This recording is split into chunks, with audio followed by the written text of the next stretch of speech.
The world, as we know it, has changed. Has changed drastically, I should say. Welcome to BRAP. It's Wednesday night. We got a great panel here tonight. Had a lot to talk about. Well, we're really going to talk about pretty much just one thing, and that is the news of Microsoft acquiring Microsoft acquiring Activision Blizzard, which rocked the industry.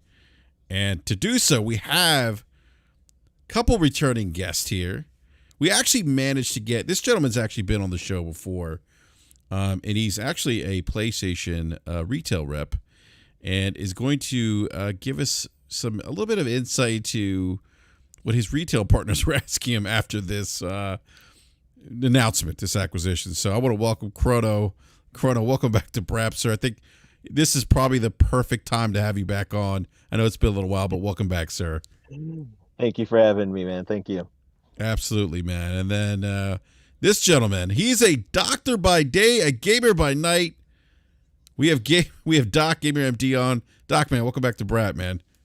Man, thank you so much for having me. And I literally was in the ER when the announcement dropped, and like I got this big dopamine surge. I didn't know how to process it. I was just sitting there going, "What the hell?"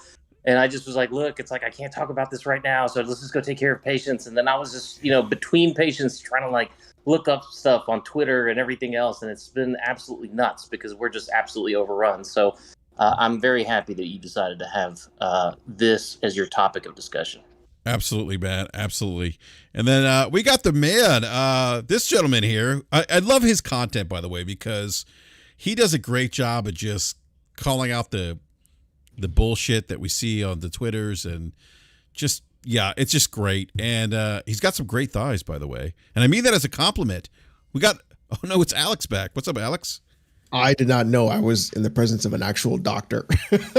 Yes, you are, man. I think I'm more impressed by that than anything else. Yes, you are, man. Thanks for having me, man. It's fun to be back. I love you guys, so it's I gotta put you on press start one day so you can exactly, man. We have to. When are you gonna so BRAP, I'm gonna put you on the spot. When are you gonna actually start making content and stop? You know what, man? Around? I wish I had the time to do content. I just don't have the time, man. No, that's a lie. That's a lie. That's a lie. Don't. I work out every single day. Alex, I get 7 hours of sleep. I have a child. I have a full-time job.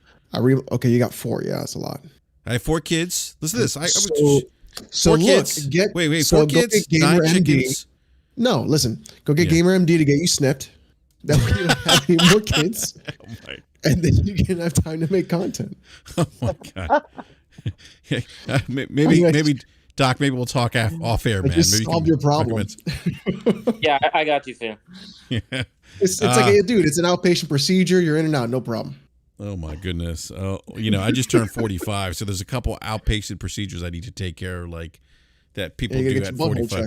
Yeah, I gotta get my butthole checked. So, on that note, we got my man B Money 101. B, what's up, man? Yo, what's going on, fellas? Oh, B, B, I am dying to hear your take on this, man. I know you talked a little bit about it on the BRAP DMs, but great to have you here, sir. Yeah, always, man. It's another great, wonderful Wednesday night, and a great topic to talk about. So appreciate the guests coming through, Chrono, Doc, you know what I mean? We got Alex in here, so it's gonna be a great show. Absolutely, man. And last but not least, we have somebody who is a true, just like nice, positive person in the gaming community. Somebody who helps dreams come true with regards to obtaining PlayStation 5. Hey, by the way, did you ship that PlayStation 5? Did that clear? I forgot to ask you about that. No, Forte. not yet. Not yet. It still hasn't cleared? Nope. Oh man! All right, I'm going to have to give him an update. He hasn't hit me. I've been talking to him through the Venmo app. So, you have? Okay. So he knows. Okay, cool. So we got Gaming Forte. Forte is just seriously true ambassador of the gaming community. Makes dreams happen. Forte, how are you, sir? I'm good, man. I think I saw an Activision employee come into my store and trade their PlayStation 4 in a couple of days before this announcement happened. That's probably what just happened. I saw that. Tweet. Hey Yeah. man, it's kind of crazy, man. But no, man, it's good. It's been a pretty crazy couple of days, man. I mean, the fact that all this stuff happened at the crack of the morning and stuff, I was literally in my car driving, and I literally woke up. Larry Slomo called me. He was like, I was like listening. I don't know what I was listening to. Probably skipping Shannon in the morning or something. Listening to that, and then my phone rang. Someone was like, "What's going on, man? What do you think about all this?" I was like, "What the heck are you talking about? You don't know? What are you talking about?" He's like, "Oh, you really don't know?" I'm like, "Yo, I don't live on Twitter." I was like, "What happened?" And then he tells me, and I almost had a car accident because I was like, "What?" I said 7-0, like 10 times Bethesda. He was like, "Yeah." I was like, whew. And then it was just, and then I had to go to work that day too. So it was all kind of crazy that day. But it's good to be here with this powerhouse cast. And Kronos, you should have told me this was going to happen a week ago. Well, I'm sure you know. Didn't want you. I want you to be surprised. It's really, so you'd have a topic to discuss. Is really what it was. So Yeah. I was doing it for you. Man. Yeah. I appreciate you. Yeah. Well, let's do this. Let's. Well, first of all, I want to give a big shout out to everyone in the live chat. I'm going to drop a link here in the live chat. Please retweet the link and hit that like button if you haven't done so. If you do, subscribe, hit the bell notifications. You're alerted when we go live. But there was a little bit of a hit to Sony's stock after that announcement. Sony stock reportedly took a $20 billion hit after the announcement that Microsoft had acquired Activision Blizzard. So that happened yesterday as well. And I do want to go to Chrono because we brought Chrono on tonight because Chrono actually works. His checks are actually signed by Jim Ryan himself, who's probably cursing "oh bloody hell" right now. Chrono is a PlayStation retail representative, and I was talking to him today, and he said, "I said, what are your retail partners saying about this?" And so, Chrono, give us. Well, first of all, as somebody who works for PlayStation. You saw this news. What is the first thing that comes to your mind? So it was funny. Was it shit? Well, it was shit, but not for why you think, because it's shit because, and I probably shouldn't admit this live, and hopefully my bosses aren't listening, but I said shit because I woke up to a text and I realized that I was late to get up to work. So, yeah, I was running a little bit late, and all of a sudden, I get a text from a colleague saying, "My God, what about this Activision news?" I'm like, "Activision news?" So, of course, I needed to take some time before I actually left the house to see what was up, and yeah, my jaw dropped. It was like I didn't even know that was an option. It's like, oh, Activision, okay. All right. Oh shit. What's this mean for PlayStation? Oh, man. Okay. And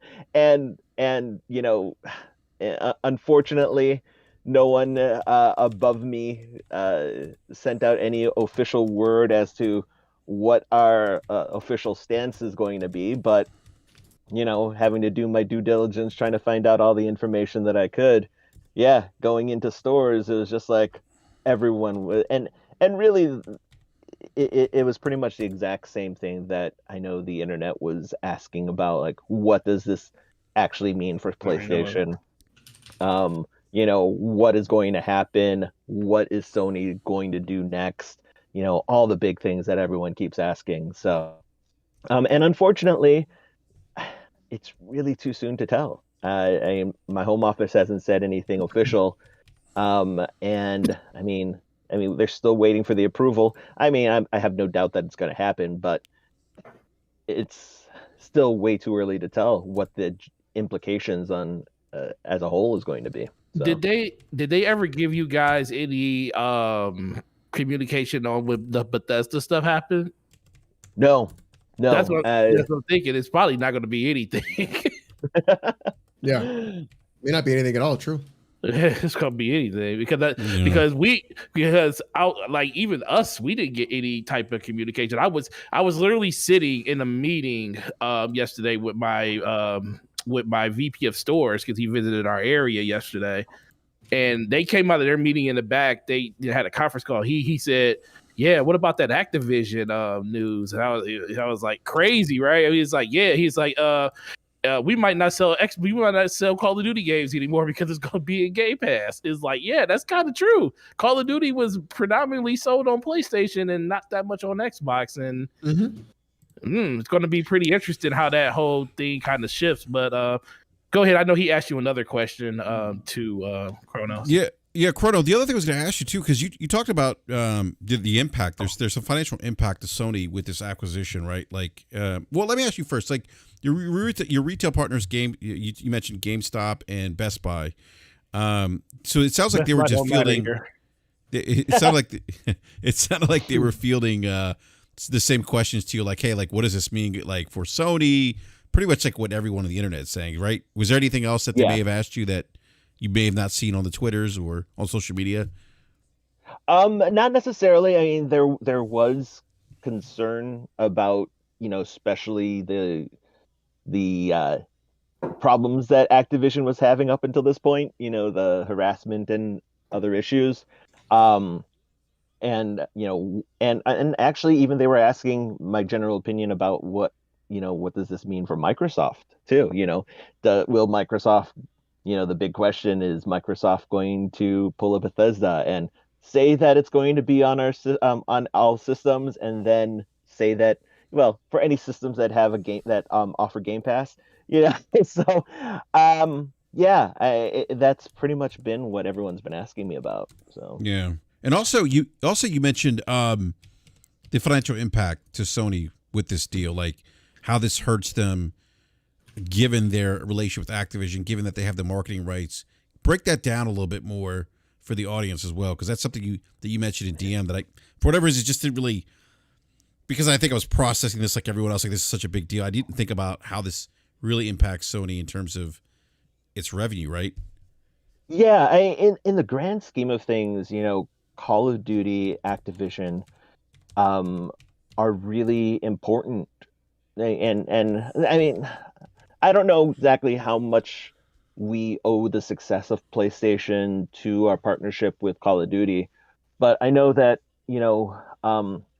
we all benefited from it. Not only the exclusivity of marketing, but also the exclusive timed release bonuses that DLC that we had. I mean, PlayStation was the place that people played Call of Duty, and regardless of how one actually feels about Call of Duty, it's still a powerhouse in the industry in terms of sales. Even their worst is better than sales of some of the other, of other games. So so the importance of Activision and Call of Duty to PlayStation cannot be understated. And I don't know. And one of the things that I do wish that my home office had clarified was, the marketing deal that we do have with Activision, has it become a yearly contract, a yearly deal that is renewed every year, or is this a multi-year thing? And really the question is do we still have, I mean, because if everything happens on Microsoft's end, none of this takes effect until next year, June or July of 23? July 2023 is when, yeah. 2023 when they're saying it'll be finalized. I mean, technically there's still one more Call of Duty between now and then. Yeah. Who has the marketing rights for that? That's are we going to even still participate now that we know where it potentially will lead? I don't know. And again, it comes back to the giant question mark of, man, I have no idea what's happening. Wow. I mean, I'm sure probably that once, like before the ink dries, it'll be business. It'll be BAU. Like that's my thought process. Like once the ink dries, it's different. Yeah, but I think once like that's next year will just be Call of Duty on PlayStation, just like normal. Yeah, I agree with that. Not going to be any delta at all between now and when the deal actually dries, and that's just because that's the way contracts. Because Microsoft isn't taking ownership of the company until the June, July 2023 timeframe, everything is business as usual. Basically, Sony has an 18-month lead time to figure out how and what they're going to do. And quite frankly, it looks like to me what Microsoft is going to do is to revisit with Sony and say, hey, look, we really want to get our service on, Game Pass onto your system. Would you reconsider now that we've got Activision? And I think that may be the power move that Microsoft is trying to make is to be as compelling as possible to be able to get Game Pass onto PlayStation. Because if that happens, Microsoft could then, pretty much bow out of the console market and just stay a service provider like they are with like Windows and Office and everything else. So, it lines up with the rest of the business strategy that Microsoft currently employs. Do you really think Microsoft wants to be on PlayStation? Absolutely. I think so. They already said that they went and talked to Nintendo and Sony and they got turned down. And I think that they will continue to get turned down, regardless of how many acquisitions Microsoft makes. And why do you say that? It's like, at some point Sony's going to be like, because see, the thing is, right?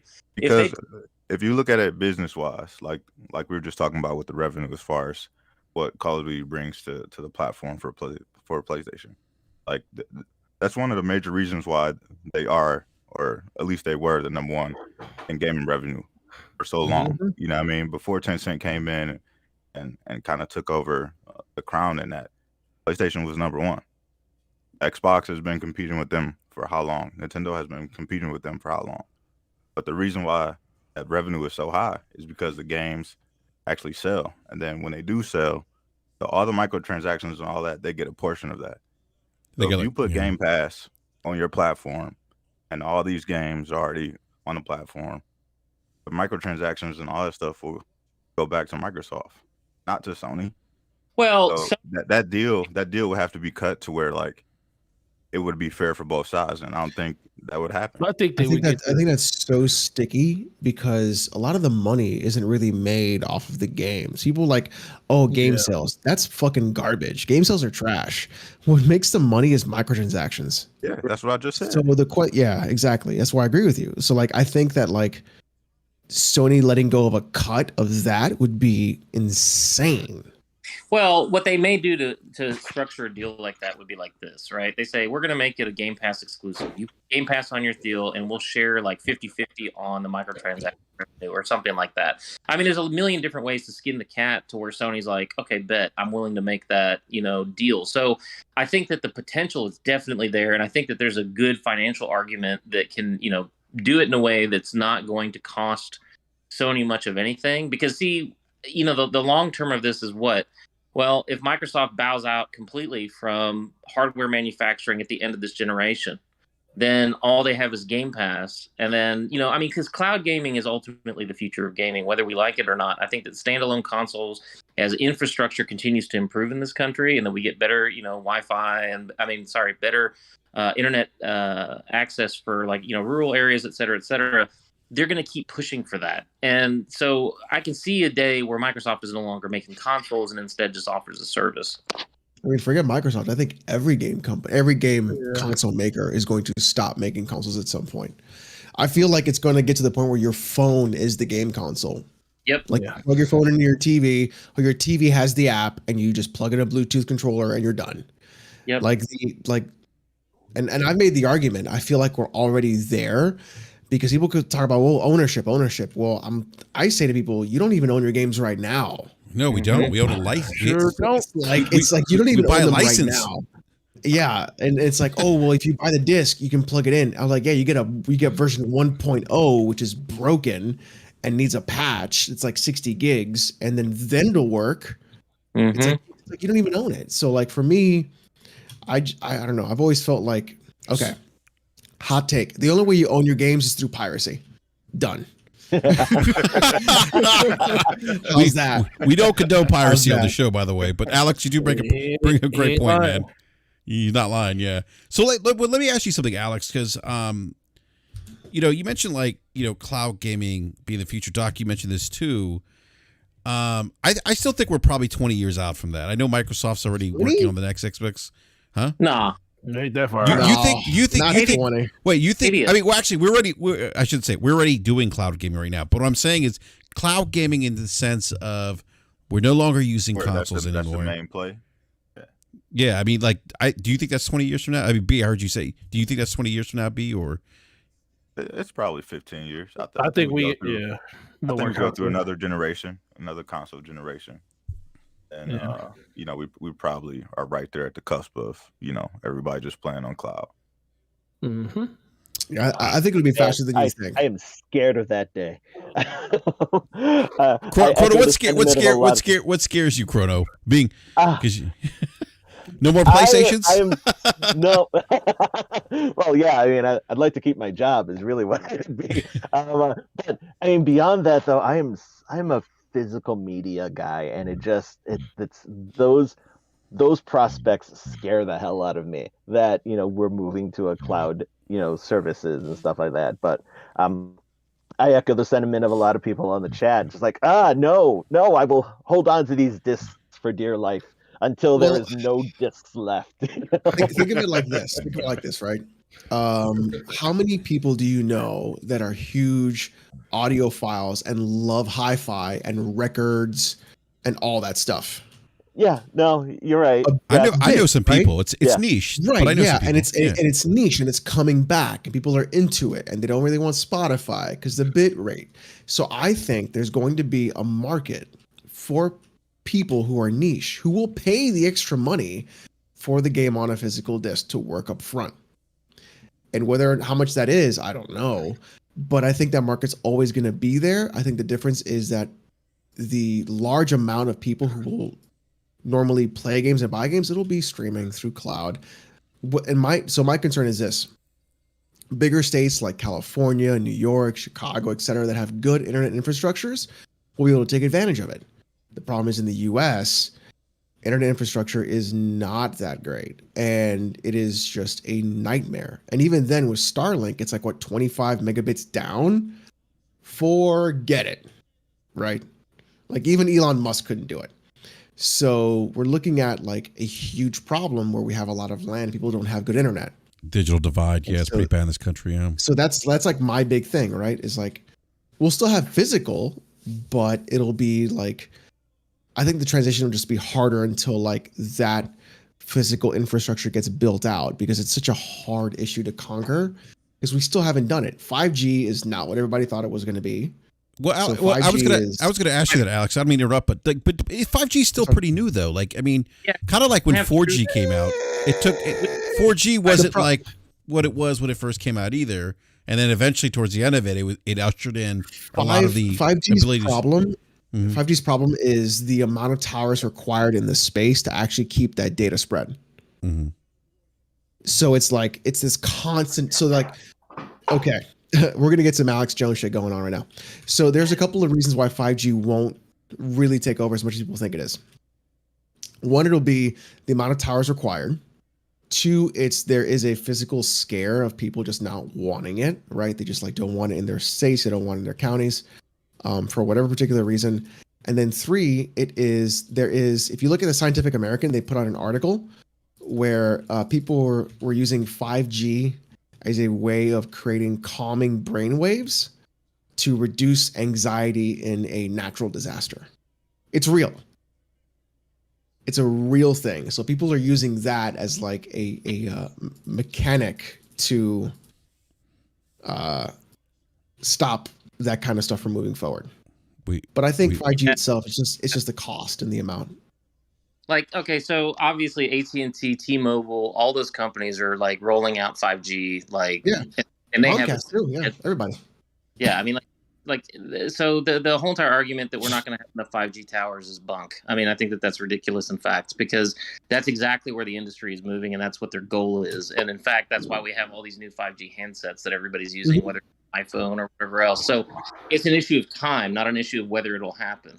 And then in terms of boots on the ground, most people don't even know when a 5G tower goes up because they're replacing the 4G towers. They're just putting the different broadcasters on the tower. So tower locations aren't necessarily changing. They may be adding some tower locations, but it's not, changing the overall landscape of like, oh, we're going to have double the amount of, towers that we used to have. That's not happening, anytime soon. And then in terms of the, I'd love to see that article because it's like that.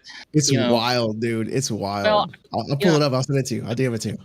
bullshit that's out there that comes for like, the anti-vaxxers and like, Yeah. And so I'm like very skeptical. I mean, I understand Scientific American, it's a reputable, kind of journal magazine. But at the same time, I'd have to see a link and I'd have to read the article MD, exactly. just come down the rabbit hole with me, Joe Rogan, and Alex Jones on some DMT and just fucking take that ride. Just take that ride, my friend. No, Gabriel, you don't want to go down the hole with Alex. Trust me. Well, you do. That's a huge problem, right? Like ultimately, it's like the volume of misinformation that's out there outweighs and is more enticing than the actual good information that's out there. And so like people like me, I take it upon myself to, pull out the lightsaber and start, swinging on fools because it's ridiculous the amount of misinformation. I mean, it's been so hard. Like this whole COVID thing has been absolutely one of the worst case scenarios in terms of misinformation, because we've got this completely unpoliced, like open, free market, whatever you want to call for social media. And so any Tom, Dick, and Harry with a microphone and internet connection can say whatever the hell they want to do on the internet. And nobody fact checks anything. And then somebody makes a claim and then somebody just hears a snippet of that claim and they, start preaching it as the gospel. And I'm like, bro, come on. It's like, that's ridiculous. So yeah, links and article, article links and stuff like that. Otherwise, it didn't happen. I get very, very like, I want to see it. I just DM'd it too. Yeah. Like 2 seconds on Google. It was great. Hey, real quick, I want to welcome Slow-Mo. Slow-Mo, what's up, man? Slow-mo. Yo, what's up? Oh, What's up, guys? Slow-mo. Happy birthday. Enjoy. Slow-mo. Now. Oh, Slow-Mo. Wow, that's not what I wanted to hear. I was doing my Marilyn Monroe. Happy birthday. It is exactly what you want to hear. What's going on, guys? Just been sitting back enjoying your discussion here. I'm pretty sure you guys have talked about some things that I spoke about. Give us your thoughts, sir. Give us your thoughts, Slow-Mo. I got so many thoughts about this stuff. Give me a subtopic of the topic, and I'll give you right. I mean, all right. So here's okay. So we talked about the obviously this merger. Mm-hmm. Do you guys? So okay. So let me go to Phil Spencer's comments on exclusivity. I can't even talk today. Come on. Exclusivity. I can't say it. Supporting communities. Supporting communities is what he's talking about. He's talking about supporting communities, right? It's similar language to what he said about ZeniMax Media. So let me just supporting. Go ahead. Let me just say, because somebody asked him this. Phil Spencer said, "I'll just say to players out there who are playing Activision Blizzard games on Sony's platform, it's not our intent to pull communities away from that platform, and we remain committed to that." Now, you mentioned what's it called? Bethesda, right? ZeniMax Bethesda. And they did there's some truth to that with, Elder Scrolls Online. That's multi-plat because there's a community there. So exactly. It's an ongoing game that is continue to get updates over time, annually, biannually, whatever, right? Yeah. So that's a active community, and the way I see this is that this is no different, regardless of the fact that Activision Blizzard is a much bigger company with bigger IP than Bethesda. It's no different in how they're approaching it. They're at this point they can't definitively say, hey, it ain't going to PlayStation no more. They can't say that because legally they can't say that. And they said that before when people kept pressing them on that question with ZeniMax. They can't say that. But what they have said is what they will definitely do, which is continue to support ongoing games and ongoing communities. So like Warzone, for example, an ongoing game. It's been out for 3 years now. Mm-hmm. Like, if you have been playing that on PlayStation and you've invested time into that on PlayStation, most people don't want to go to Xbox and start all over again. So they're going to continue to support that. That game will continue to get all the same live updates that every other platform is going to get. You can continue to play that there. But Call of Duty is an annual title that comes out with new maps and a new campaign every year. Nothing from the previous game carries over to the new game. You're not going to You could literally play it on PlayStation one year and then play it and have not on PlayStation at all the next year, get it on Xbox, and nothing that you played would have carried over anyway, so it does not matter. And yes, you would get some people who won't transition over to an Xbox immediately. That's why it's called an investment. Because they don't expect them to get everybody over immediately, but eventually, literally every single Call of Duty fan will know the home of Call of Duty is Xbox and PC, and it won't be PlayStation anymore. So like, people just gotta get this. Like, I really don't. I understood it with Bethesda because it was new, but now this isn't new anymore. Like this. Come on, like this is how it was going to be. Wait, real quick. Hold on, 14. Let me throw a little curveball here, Slow-Mo. Mm-hmm. And that's a great point about the annual release, because it is an annual release, but there's still a community there that plays multiplayer, right? Mm-hmm. And he's saying our intent's not to break up the community. I mean, Warzone. Yeah, Warzone. Warzone. Have fun. Warzone will be fine.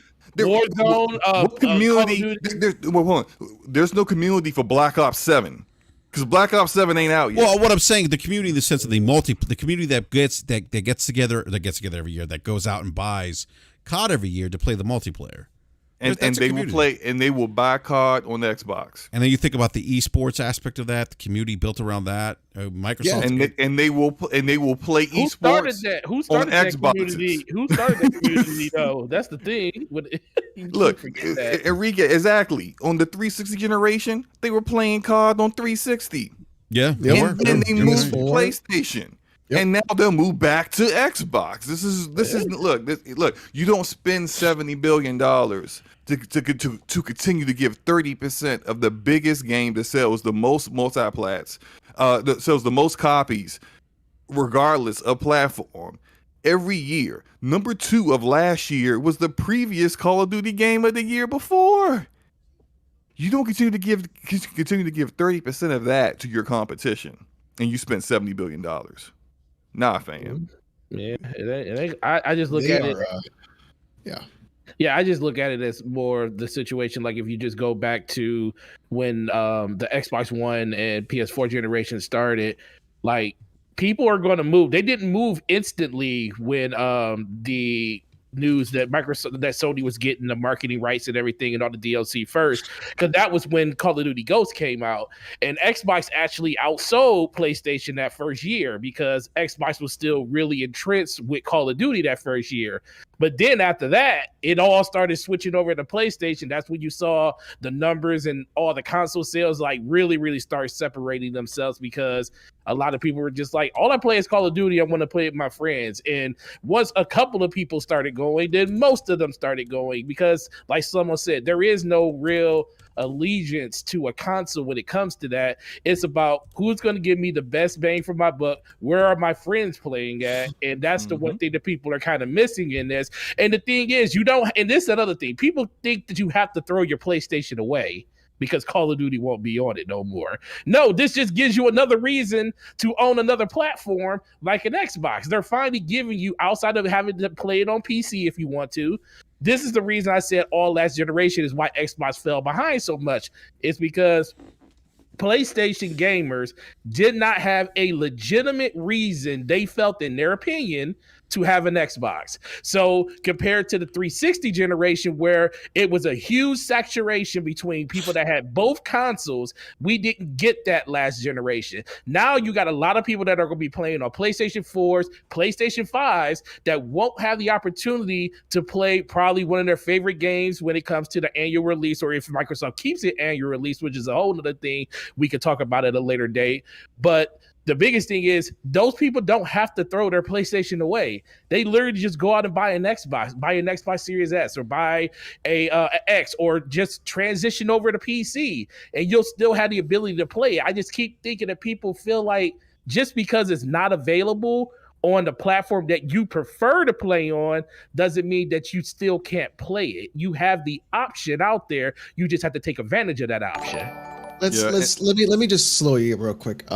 Don't put that devil on PC, please. Oh yeah. What devil was that? Which devil? I don't want nobody. Listen, You don't want console gamers going to PC. if you're I a got you. console gamer, Console gamers on PC, I feel if you're a console gamer, do what's best for you and stay on the console. You don't gotta come over here. Alex, why? You don't gotta spend because the last thing I need in my life, right, Alex is more worried is about his some fool with too much money and not enough sense. You mean somebody? okay. You mean somebody who bought a I got 3090? dudes out here. I got buy- dudes out here buying a fucking 3090 to play God of War at 1440p. I'm like, boy, shut your ass up. You're Shut right. your ass up. Get yourself a 1660 Ti, which is still going for like $400, by the way, which is stupid because It's ridiculous. fools like you gotta buy every fucking GPU out there. Then you gotta have some dumbass sense about saying like, I spent $4,000 on this PC and not every game runs at 4K 144 hertz. Bitch, ain't no game running like that. Period. Like you spending all this money for nothing. And then when I tell you, no, don't spend that money, you're like, I'm not gonna listen to you anyways. And I told you, listen, you're only getting 10% of a boost anyways in graphical performance by spending $6,000 more because you got to scalp it anyways. So why are you spending that money for being stupid? So don't be coming over If here you with want that that bullshit. kind of performance jump, wait until this summer when Lovelace, that's the name of the project name The for 40 the series. architecture for no Nvidia's NVIDIA's. 4000. Yeah, that's supposedly You mean the from one that's gonna everyone. not be available and just get scalped? Yeah, I got you. Yeah, I mean, yeah. Look, Come on, See, man. Alex Come got a on, point. man. I mean, Come on, man. bit of a chip games shortage. lottery I'm to gonna get one, right? run this 2070 into the ground, bro.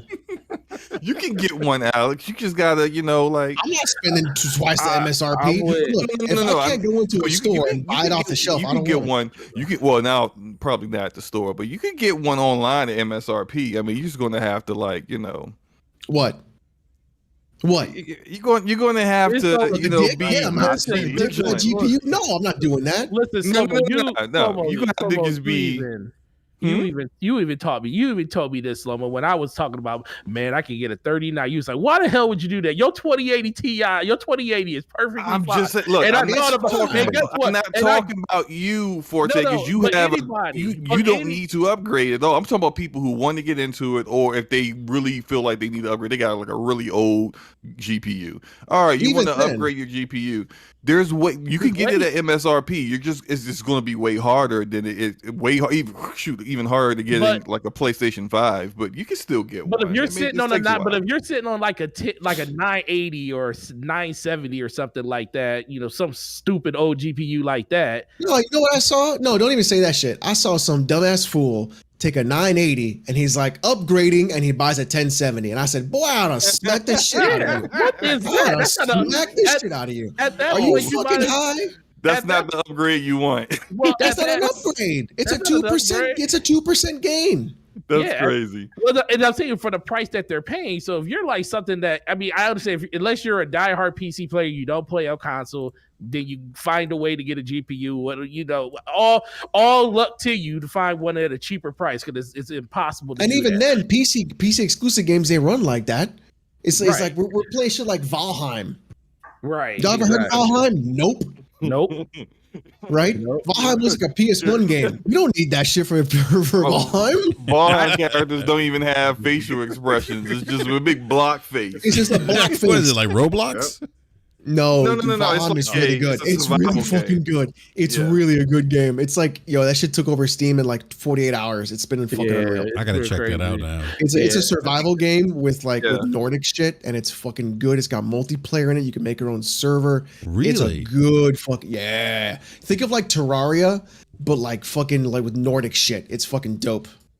All right, I Yeah, gotta it's check it one out. of those PC games that just comes out of nowhere. No one knew about it before it came out, but it just blows up, and then everyone's playing it. It's one of those Yeah. deals. Yeah, Yeah. Came out All right, last year. it's I think, worth right? it. yeah. Let me Yeah. grab So, this like, that's super. what we play. Yeah. Let me, Like we play CS:GO. I got $1,200 in Counter-Strike Global Offensive because I'm a fucking masochist. oh my I got God. 160 hours Have in fun Dota with 2 that. because I'm fucking insane. Have fun with Right? Counter Strike Go. Like that's the games that we play, right? If Right. you're not getting called a slur or an epitaph in the game, we're not playing it. That's just how it is. oh my God. All right, let me, Alex, let me get this super chat here real quick from our from Strictly Gaming. What's up, Strictly? Strictly Gaming with a $20 super chat says, "Happy birthday, my G Slummo." But why isn't anyone mentioning? He's like, why is it mentioned?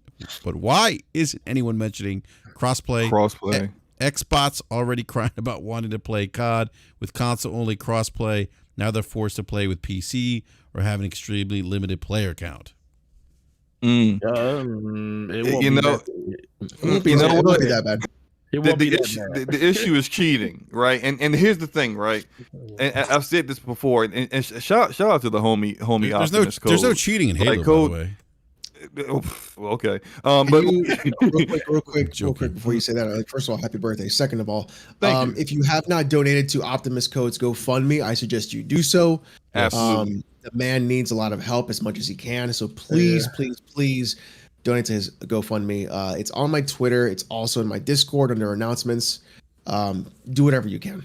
Yeah, I think it's also it may be pinned to his Twitter account as well. So yeah, if we can put a link to that in the chat so that people could also like reach you that way too, that'd be great. Well, the reason why I was bringing up Code was that and Enrique, you may remember we had Code on and we were having a big debate about cheating in game and multiplayer games with him.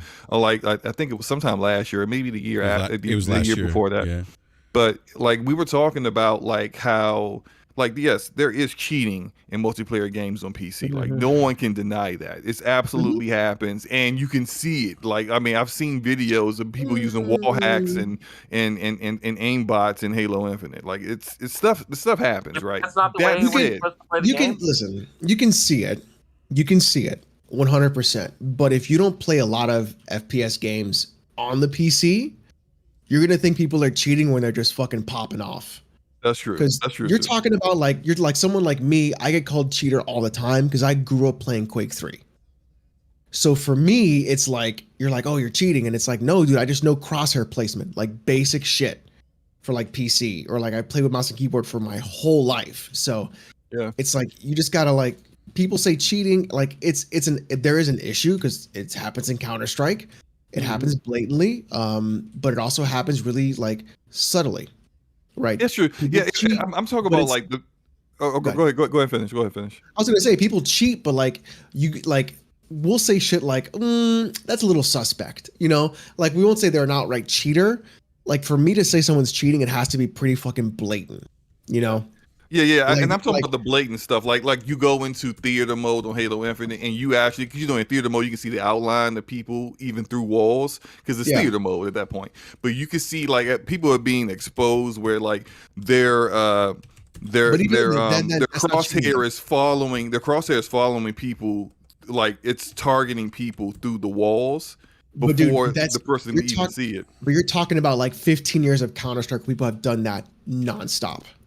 Like there's a video that people meme all the time called Crisp Clean Lock Boys, where it's a guy going through all the CSGO pros about how they're scoping people through walls and shit. And it's like they're just consistent spaces that people understand how map design works. And you just point your crosshair at those spots because you know someone's going to be there. So like in CS, it's a great example. Like I pre-fire a lot of corners. So even if you're in the corner, I will turn that corner and shoot as I'm turning around the corner because it's normally a spot where someone will sit. Yeah, I pre-fire around corners too. But all kinds of stuff like that. I'm talking about, I've seen a specific video where a guy wasn't waiting for someone to come around a specific area. It was actually the streets map in Halo Infinite, and the guy was in the building with the balcony on one end of the map. He wasn't really even looking over in that direction. He was looking where the rocket is, and he was trying to go up into the room to go towards where B normally is on strongholds. And the market? his crosshair went like jerked from where he was the direction he was going to the head of the guy that's like going down that alley into the building. Then he jerked it back to go up, then decided to jump back down and then shoot the guy because that is an actual lock. Yeah, that's when you have a lock happen. So a lot of hacking isn't really like injecting code; it's mostly scripts. Yeah. Like that's what it is. So it'll be specific things that show up on that end. But like that kind of stuff, even then, right? Even if somebody has an aim lock, too.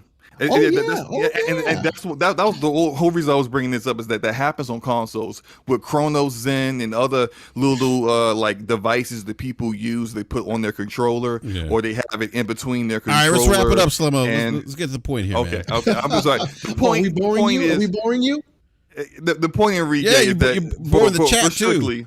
Okay, I'm sorry. The point for Enrique, for Strictly is that Strictly, yes. you're not going to get rid of cheating by stopping crossplay with PC because you guys are dealing with cheaters on strictly crossplay for console or strictly just no crossplay whatsoever, just within the ecosystem of that particular Xbox ecosystem or PlayStation ecosystem. Is happening regardless. What needs to be better is anti-cheat measures, period, for all the games across the board to stamp it all out completely. That's it. Like that's the only thing that you're really going to stamp it out because you're not going to stop cheating. It's just going to happen.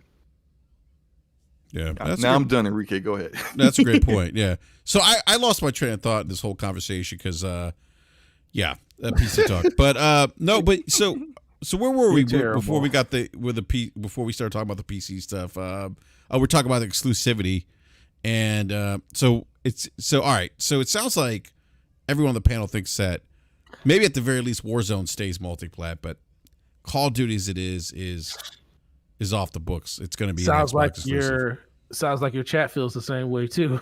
Yeah. I was gonna say I just did Oops at the poll. Yeah, go ahead, Big Money. Enrique got some wishful Bro, thinking. they're gonna change it into Halo. It's gonna stay on PlayStation. I think PC gaming needs to be illegal. He said should be illegal. Somebody in chat said PC gaming should be illegal. PC gaming should not be illegal. Yeah, Brian King said that. No. B, you were saying something. We were saying. Yeah, go ahead, B. I was just saying, Enrique sounds like he's got hope and has wishful thinking that Call of Duty's gonna stay on. Well, PlayStation. He had that same hope. He had that same hope the last 2 years with the whole Bethesda thing, and then you see what happened. You know what, man? I am a glass half full person. Yeah, you about to empty that glass out on the floor. Go ahead, put a glass out, man. It's over, man. Pull that out, man. Go on ahead and get rid of that shit.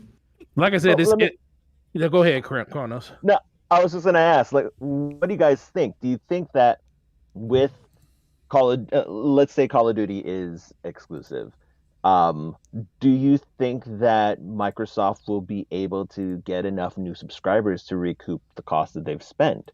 I mean, especially when you think about it, if PlayStation sold as many as it did and made as much money as it did selling units, do you think that Microsoft will be like, well, shit, that's money on the table that we're just leaving if we don't sell on PlayStation also? Well, you got to think just in their other endeavors like Mobile King and Call of Duty Online, Call of Duty Mobile. They, in their last investor call, said that they made $2 billion in profit during that. So that's not even counting sales of Call of Duty. That was just talking about the microtransaction side of it when it comes to addables that people were buying in just those different services. What are they called? Microtransactions? Addables. Addables. That's a new one. You don't know what addables? You don't know what addables are? I know what edibles are. No, I know what edibles, right, Alex? I know what edibles are too. I want Gamer MD to hook me up with the fucking clinical shit, but I don't know what edibles are. You guys don't have? Hey, do you guys not have like legalized medical marijuana in your state? I do. I do in Maryland. You gotta get a card. Yeah, I do. They're all over the place. Doc, here. can you write me a prescription? Really bad anxiety. So the state that I'm in currently, you don't need to write a prescription. You just have to acknowledge that the patient has one of the approved medical conditions. And so if you've got one of the approved medical conditions, I just write a letter and then you submit that. Insomnia, depression, PTSD. Stress. Yeah. Alex has ED. Yeah. Erectile dysfunction, yeah. That's not going to help that. That's not going to help that. Wait, so Alex, real quick, I read a poll. You're going to love this poll. Should console gamers play COD on PC now? That's for you, Alex. Even the poll said no. Poll in the live chat. Poll in the live chat. They? Let me see. I'm going to say no. They said 71% no. 70% are saying no, but 70% no. Yeah. I mean, it's really funny because all the fanboys, they're like, oh, we got PCs. So go ahead, get your PC. Yeah. Go So, ahead, All the Turtle. PC players are going to get spanked. The ones that aren't true PC players are going to get murdered anyway. I mean, like if you're not used to playing with the keyboard and mouse, and like what Alex was saying, like I'm OG as well. I was playing Unreal Tournament and Quake and like Doom, even like all that stuff, and just continued to play all the way through. And when you got like a 16,000 DPI or 20,000 DPI mouse and keyboard set up, Jesus. I mean, whatever crazy like combo that you've got, I mean, you know how to place your crosshairs in a way that other people just don't understand because they don't have the muscle memory, they don't have any of that stuff. And so of course they're going to be like, "Oh, you're cheating." And it's like, "No, it's called skills and you just have a lack of them." And that's why you're getting murked left and right. Because anybody who comes in, I don't care how good you are, if you took the best PC gamer, no cheat, and you took the best PlayStation gamer, the best Xbox gamer, and you had them in doing their 1Vs, guarantee the PC guy's coming out on top every single time. Just because it's like you have one-to-one movement of that crosshair with zero lag and dead zones to worry about and all that kind of crap. So I always get really offended when people are like, "Oh, that dude's cheating." I'm like, no. He just is a different skill level than you are. It's like if you went and tried to play basketball against LeBron James, he's going to dunk on your ass all day, every day, until the day you die. You will never get better than that guy. I think the skill ceiling is higher, but I think what controls do is, especially with auto aim and things like that, it does Correct. bring the skill floor up a bit. But I'm talking if all that shit was disabled, game over, Oh bro. yeah. Oh, it's fucking No, done. zero- You can't aim with a controller. It's No, impossible. yeah, you're gonna have a really bad. Oh, here we go, PC talk again. It's fucking. That's why Siege is so big. Enrique used to be all PCMR. Because there's an important story to cover right now, sir. Chrono brought up a great question that Forte was answering, and then we got sidetracked because Forte said Adibles. Otherwise, I'm all for the PC talk. But Forte, finish your Adibles answer to what Chrono asked about would Microsoft be leaving money on the table potentially. What do you want me to say? I don't know. I forgot now. We this conversation got derailed like a mug now. All right, but it just it's they're gonna make that money back. It just comes down to it just comes down, like I said, Call of Duty on multiple platforms when it comes to just the mobile side of it. Warzone, you talk about what King did with Candy Crush and all of their mobile side. They brought in I think it was like $2.3 or $2.2 billion during the last annual year for them, and they are going to make that money back over time. I mean, nobody should expect Microsoft to go out and say, we're going to make $68.7 billion back in the snap of a finger. It's not going to happen like that. This was just more of a move to basically build their own ecosystem when it comes to Game Pass in order to, fund and give their gamers more stuff that they want. And I also think it was just another way. It was something that happened that they probably didn't expect to happen. This whole thing with Activision is something that nobody saw coming. And this whole partnership and this buyout basically happened over the course of 3 months. So if Activision wasn't going through all this stuff, we wouldn't see Activision probably sold to Microsoft. But the fact that Microsoft saw an opportunity to add more developers to the stable and also pick up on the biggest franchise in gaming outside of something like Grand Theft Auto, they were like, oh yeah, we could definitely do this. And they knew they were going to be willing to sell it. It just came down to how much were they going to sell it for. So they're going to make this money back because Call of Duty is not going anywhere. It's in a downturn right now, but Call of Duty every year is in a downturn. 1 year is down, the next year is back up. The biggest thing for me is, how are they going to go about the annualization of the title going forward? Is it going to still be all of these studios that work under Activision working on nothing but Call of Duty? Because that's kind of counterproductive to what they need when it comes to Game Pass, because all of these studios can be doing other things on top of them still having some studios working on Call of Duty. That's the decision that Microsoft has to make in the near future when it comes to that. That is definitely something that I'm... Oh, go ahead. I'm sorry, Enrique. No, go ahead. Go ahead, Corno. No, I was going to say, and that's definitely something that I'm really excited for, the possibility. I mean, I've talked to Forte about this before, but I mean, yeah, despite how it hurts PlayStation in the grand scheme of things, this is exactly what Microsoft needed to do. They needed to give people a reason to sign up for their service. And what I'm really excited to see is, will Microsoft finally allow some of these really good developers that they have in Activision to finally just be freed of the shackles of Call of Duty? You know, have Can them they finally save create World of things. Warcraft? Can they, Oh, Yeah. can they Alex- fucking I mean- save Alex- that game? Alex, can they save Oh. Overwatch 2? Can they save Blizzard Entertainment? I mean, there's a literally- lot of no, work. Overwatch 2, scrap Overwatch 2, fucking merge it into Overwatch 1 and just do it right. That's what that's what the Overwatch community wanted them to do in the first place. Yeah, and World of Warcraft isn't it like butt now? Like I've heard some people say it's terrible now. Bro, Shadowlands has been one of the most like horrendous expansions that they've done. Not as bad as Battle for Azeroth, but Shadowlands has just become just completely fucked in every conceivable way.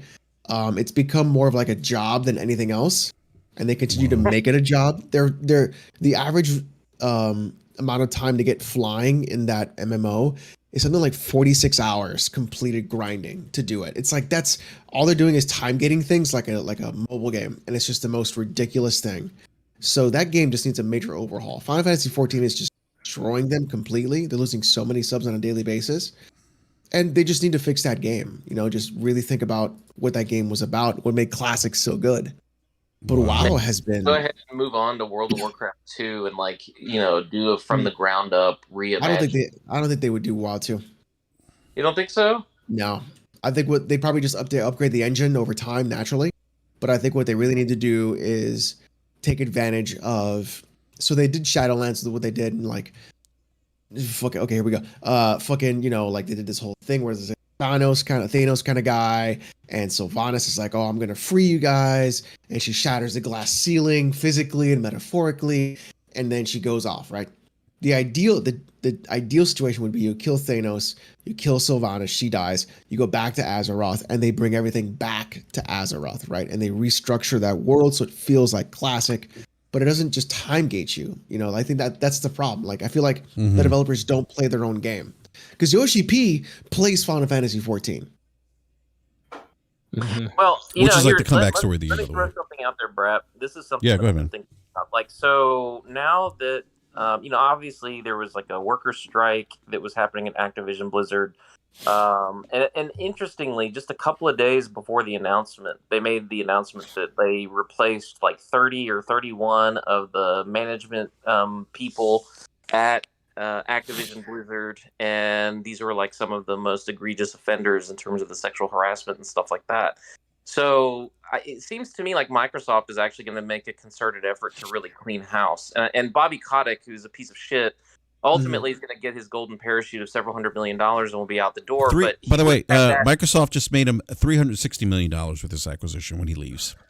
Yeah. But I mean, he owns 39.5 million shares of stock. Yeah. I mean, there's nothing you can do to compel him to sell. So regardless, he was going to make the money however you got rid of him. You feel me? So It's like ultimately, yeah. I mean, Kotick is going to be out. That's a definite. But I think part of the problem is that a lot of these projects, the reason why they were floundering is because people were working under duress. They were unhappy in their work environment. It was a toxic work environment. So if Microsoft changes that, I feel like this has the potential to be kind of like the golden age of, Activision Blizzard in terms of workers who actually feel appreciated and feel safe to go to work and are actually going to be happy and engaged to be there, which means that their productivity should go up, and also what they produce, the quality should go up. That's what I'm hoping is kind of the knock-on effect of this for all the boots on the ground, because they've got 10,000 people that work for that company. And Microsoft is in they need software engineers and developers and coders and things like that across all of their studios. So I think that there's going to be a certain percentage of that's going to be reassigned to other places, but they're going to rehabilitate and hopefully make that place a better place to work. I mean, imagine trying to get work done when your boss tries to grab your crotch. Yeah, absolutely. 100%. I've actually had that happen to me.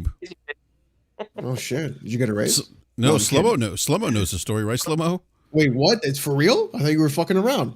No, I wasn't paying attention. What happened? Remember Slow-Mo? You said you were Alex is like, imagine going to work. Imagine trying to work and your boss grabs your crotch, and I'm like, I actually had that happen to me at work. Yeah, Enrique with the dick grabber at his previous job. Yeah, like Wait, somebody grabbed your dick? Serial dick grabber. Yeah, it was long. Alex, I'll have to Hold share on. this story with you off air, man. But Wait. I was I was at harassed. work.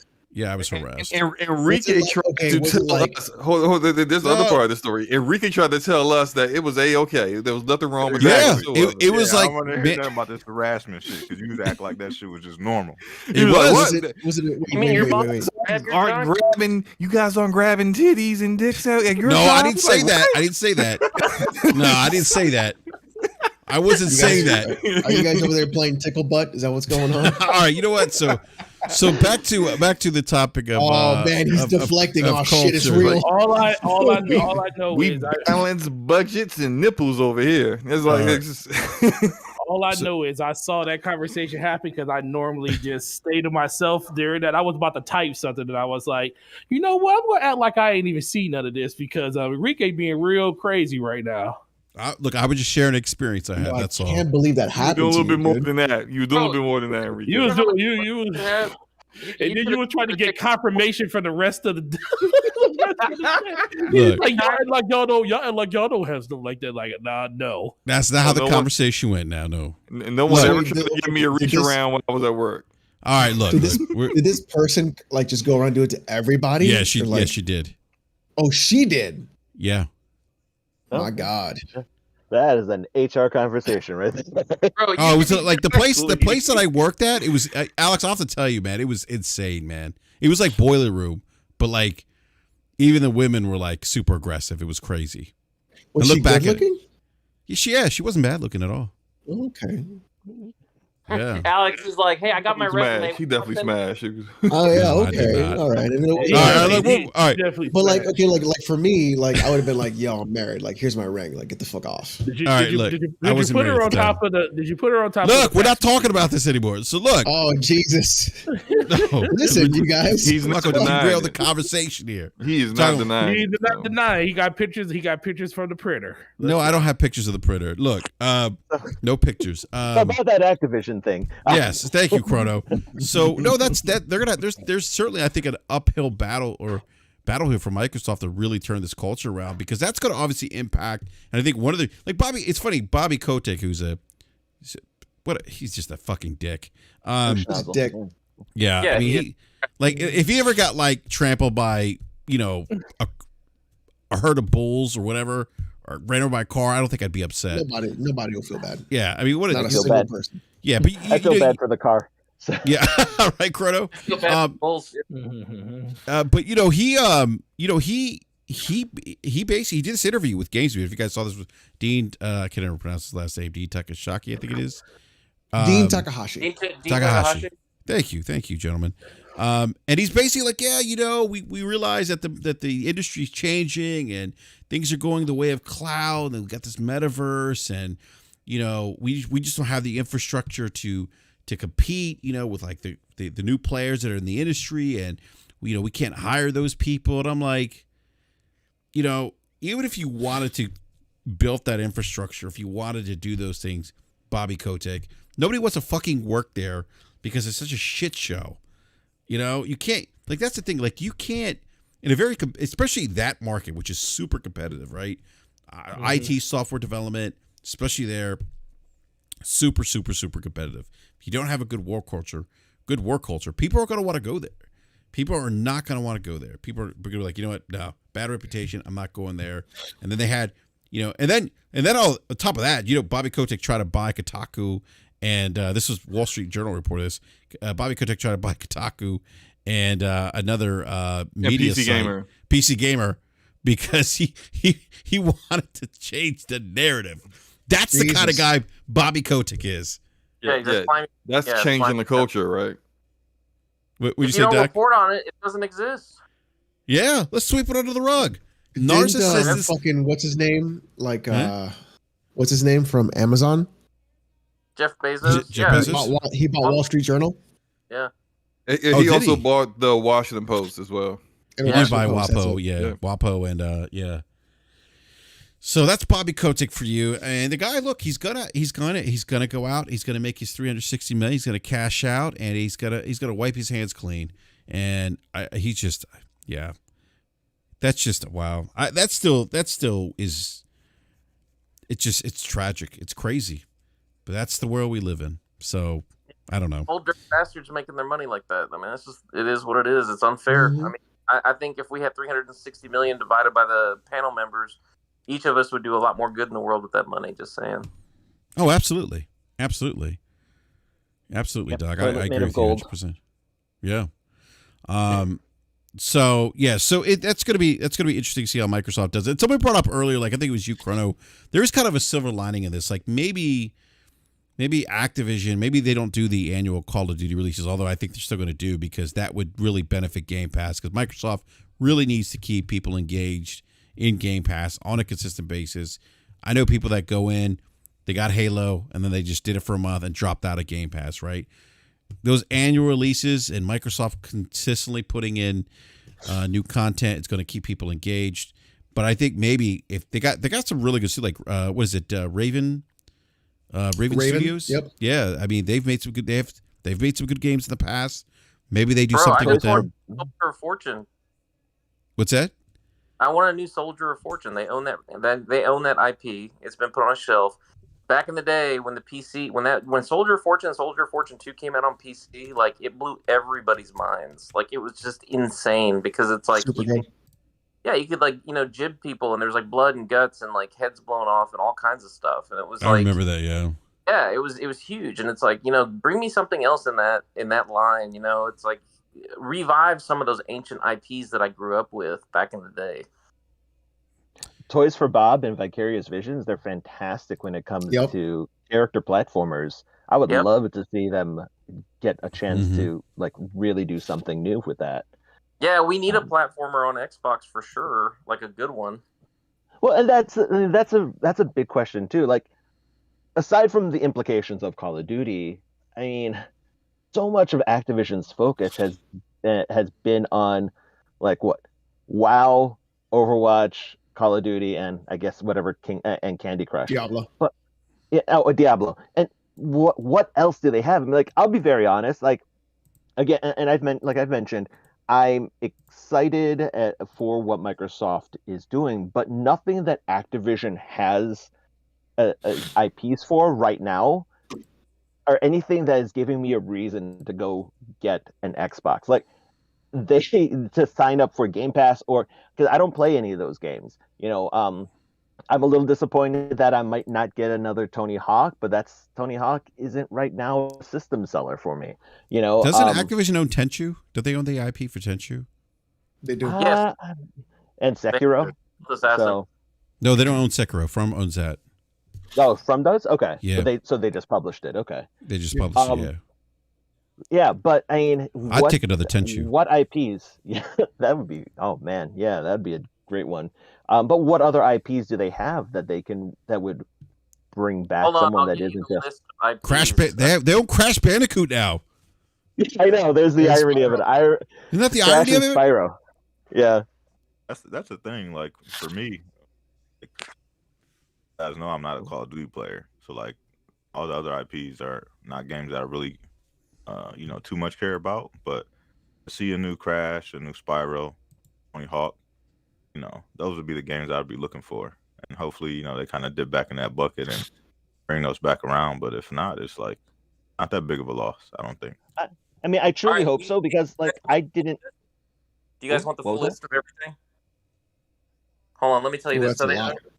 Well, I mean, I'm gonna go through it pretty quick. So they own Blur, Caesar, which is a real-time strategy game, Call of Duty, Candy Crush, Crash Bandicoot, Diablo, DJ Hero, Empire Earth, Gabriel Knight, Geometry Wars, Guitar Hero, Gun, Hearthstone, Heroes of the Storm, Hexen, Interstate 76, King's Quest, Laura Bow Mysteries, The Lost Vikings, Overwatch, Phantasmagoria, Pitfall, Police Quest, Prototype, Quest for Glory, Singularity, Skylanders, Soldier of Fortune, Space Quest, Spyro the Dragon, StarCraft, Tenchu, Time Shift, Tony Hawk's Pro Skater, True Crime, World of Warcraft, and Zork. I completely Dude. forgot they had Sierra. Phasmagoria. Holy shit! Can I Yeah, just? is Hearthstone still big? Because I remember It was. that was Hearthstone big was some big, years yeah. ago. Is it Huge. still a big thing? I don't know. Guys, not really. No, not anymore. Alex- They Okay. destroyed the esports team for it. Oh, did they? Mm. Hey, Alex, real quick, I want to direct you to something because I find this funny. Somebody in live chat says, yes, I agree. I don't think this acquisition is going to change much of anything. Casuals don't care, and casuals make up most of the gaming community. It's true. Facts. Look at the Wii.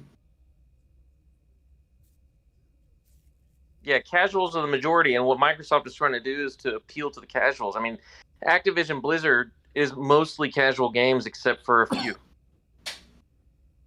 Yeah, no, I thought it was an interesting point because we always talk about the casuals. I'd always agree with this individual too. By the way, I just thought it was kind of interesting. You know, I mean, it it's doesn't it doesn't change anything. Okay, I guess what I want to know is like how, like, where does he see it not changing things? Because if they say, I agree that casuals don't care about like 95% of the stuff that we talk about. Like, they don't give a crap, right? They just want to play their games. But if their games are on a different platform now, that, you know, again, they don't care. They'll just go buy whatever it is to play it. Period. Yeah, that's exactly it. Yep, they just Yeah. don't give a shit. Yeah. Oh, it's on this box now. Great. Right. That's it. Yeah, Forte had one come in, and even though this had nothing to do with the announcement, but like over the weekend, someone traded in like a Call of Duty Black Ops themed PlayStation 4 to get a Series S, right, Forte? He's gone. He's on mute, but still, like he tweeted it out. I'm here. No, I'm here. He's messing I'm with some edibles right now. here. No. Edibles. No, she came in and the funny thing was she just came in to get like a Xbox, what was it, an Xbox One S? And I was like, I said, do you care about digital games or physical games? She's like, oh no, I download. I was like, oh, get the S, get the Series S. It's literally like $20 more and you get a better system overall. And I asked her why she was doing it. And she was like, well, it's my first Xbox because all my friends, they switched over to Xbox for Call of Duty. And I was like, oh, why? They said because they could only get an Xbox because they couldn't find PlayStation. So they ended up switching to Xbox and got Call of Duty over there. And she ended up trading her Black Ops system in for it. I just read the funniest take right now in the live chat. Which one? Somebody's saying, all right, I'm going to have to call you out, Brian K, because I think this is funny. He said, nah, they buy the box and then they play what's on it. They won't change to play COD. I think they is casuals. Just buy Battlefield instead. Then he goes on to say PlayStation 2 sold 155 million with no COD. Sir, I don't even know how to... He does realize that COD wasn't really a thing. COD wasn't a thing during the PlayStation 2, dude. So like Modern Warfare 1. Yeah, Alex, Oh no, Call of Duty was there. It was really just a PC game. It was a PC, but it wasn't what it console, was or is. Console didn't take off until 2002 when Call of Duty 2 came to console. Wasn't COD really big on PS1? No, I don't think it was. No, it was only wasn't the first COD was PS2. it was on PS2. Yeah. I remember, but it wasn't something about COD on PS1. And let's talk about the other thing he said about they'll just play Battlefield instead. Does he play any of these games? No, that's why I thought it was funny. Battlefield is terrible right now. Even if it was great, it doesn't play like COD. So like a COD player isn't just going to go to Battlefield and be like, "Hey, there's no difference here." Like, no, they don't play the same. He's saying that's the guy. point. PlayStation was huge before COD. PlayStation doesn't need COD. Well, COD, but see, COD was. It depends on how you look at it. Nintendo is great without COD. Nintendo stands on their IPs and Nintendo's came kind out of of nowhere. yeah. And did their thing. So it depends on how you look at it. Yeah, I mean, I guess I see that point there. Like from a first, okay, but again, to say, but COD is also wasn't a thing like on PlayStation. Like COD became a thing on the generation after the PlayStation 2. He also got to remember that it really helped the Xbox 360. By the way, he also got to remember that console saturation is way bigger than it was back in 1995. Yeah, that's over 2 decades ago. Like, we can't assume that because of how things were 2 decades ago that it's going to be It's no gonna be the different same. now. Yeah, it's, That's it's not my even point, like yeah. that per generation. And generations go from like 5 to 7 years. So like you can't use that logic to. I mean, you can, but it just you wouldn't be can't. accurate. I mean, and I guess he's saying like there's alternatives. I get there's loads of alternatives, but are those alternatives as good as COD? Are they going to fill that void that COD leaves? If COD leaves PlayStation, is it going to fill that void? Like, there's no like. I mean, I don't know. Like, Void. It does ask a good question though. It's just like, what does PlayStation do? I mean, yeah. I'm of the Killzone. mindset that No, let's yes, not bring Killzone back. Killzone, SOCOM. No, but SOCOM, yes. Does PlayStation necessarily have to respond? And that was one of the questions that a lot of my the retailers kept asking me. And I mean, what was again, your answer, Chrono? well, again, I mean, it's really still early to tell, but I mean, PlayStation has always been about buying talent, not IPs. So we let our games speak for ourselves, basically, is really what I'm trying to say. And I mean, and it's sort of, I know a There lot ain't of gonna be people no games out here if they keep waiting. Hey, Chrono, let me cut you. Let me just cut you off real quick because that is a topic I wanted to get to. But let me take a little piece of what you just said, as we're talking about like the void. I mean, how much does this hurt PlayStation as a brand? If it doesn't hurt it as a brand at all, I don't think it does. And is Sony in trouble now? Either, like, is because everyone said PlayStation. I've seen people say PlayStation's in trouble. I've seen other people say, you know what, Sony's got a brand that is, I mean, look at the revenue. I mean, they're outside. If Tencent wasn't in the picture, they'd be number one. They're number two now. But Sony's got a pretty reputable brand. They're like, if you want that premium, AAA experience, narrative-driven experience, that blockbuster, title, so that's what Sony's offering you. Plus, they do a good job, I think, sprinkling some smaller games that are of good quality and fostering some relationships with developers, things like that, to get exclusive content to their platform. But do you think they're in trouble? I don't think so, but I do believe that it did cause them to wake up. Microsoft is saying, like, do I have your attention now? Especially when it comes to the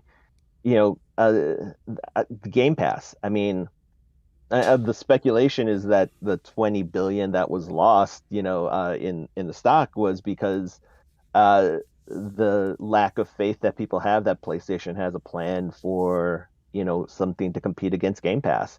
I mean, no one knows yet for sure, despite what the rumors may be. Nothing's been officially stated, but it has, it probably put a fire under Jim Ryan's ass to say, oh, well, okay, I guess we're going to have to do something now. I mean, they almost have to. I mean, like, Microsoft basically said, we're going to take a franchise that's been associated with your brand for the last 10 years. We're going to take that away from you. And we could do it like that. Right? We know that Yeah. Bethesda was shopping Starfield. We know Sony was trying to get Starfield. Microsoft said, that ain't happening. We're going to take that away.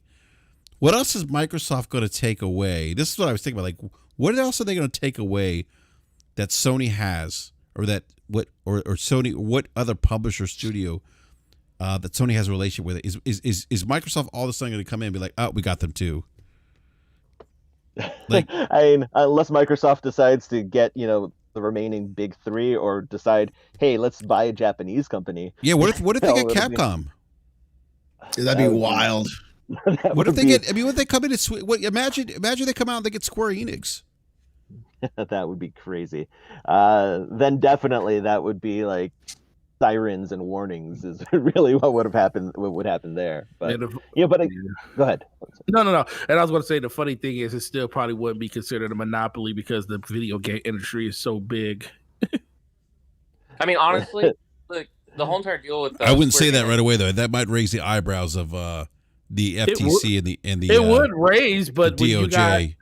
when you got all these independent developers out here, I mean, this is the thing. People look at it as like, oh my God, they're huge entities, you know, because of the publishing of them and stuff. But if you look at them and, you know, just that what they are, they're a publishing house with 7 or 8 studios underneath it, where there's way more studios out there than just that. You're just looking at the giant publishing arms that are disappearing, not the developers that are underneath it. And it's more impactful when you look at those developers, because those are the long-standing developers and publishers that everybody know of. But there's a lot of other ones out there. So I think I think they're gonna tread slow.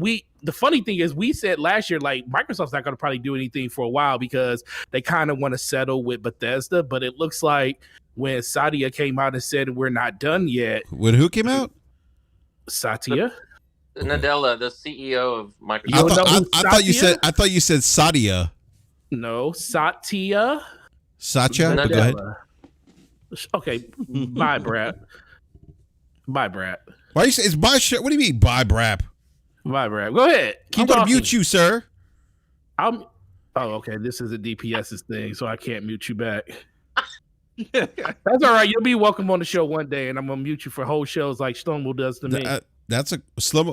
Like who does to you? Let's not do that. Let's not do that. You mean like Forte muted slow mo and then try to lie about it? But go ahead, Forte. Finish your thought, man. No, that was it. I was done. All right. So all right. So let me. Yeah, go ahead. Go ahead, Doc. Go ahead. Let me ask you. All right. So, you know, this whole entire thing really begs, what is Sony going to do with the information that we all just got yesterday, right? And there's only a couple of options here. One is do nothing and watch and just kind of see what's going on, which is the least likely, you know, scenario. Number 2 is they will continue what they've been doing, which is slowly accumulating publishing houses and or studios as time progresses. Because how many studios did Sony acquire in 2021? 5. Like 5. 4 or 5? Yeah. So it's not like they're not doing what they need to do. They're just doing it in smaller bite-sized chunks. Microsoft they also have 35 brand new exclusives in development right now too. Of course. I mean, it's like, you know, their pipeline is completely stacked. I mean, for the foreseeable future. So, you know, what about strategic alliances? Well, we already know that Sony and Square Enix are exceptionally intertwined, right? Like, there was a point that basically Sony bailed out Square Enix. So that relationship, it doesn't even have to convert into an actual purchase. It just needs to maintain the relationship. And because they're both Japanese companies, the likelihood of that relationship maintaining is very high.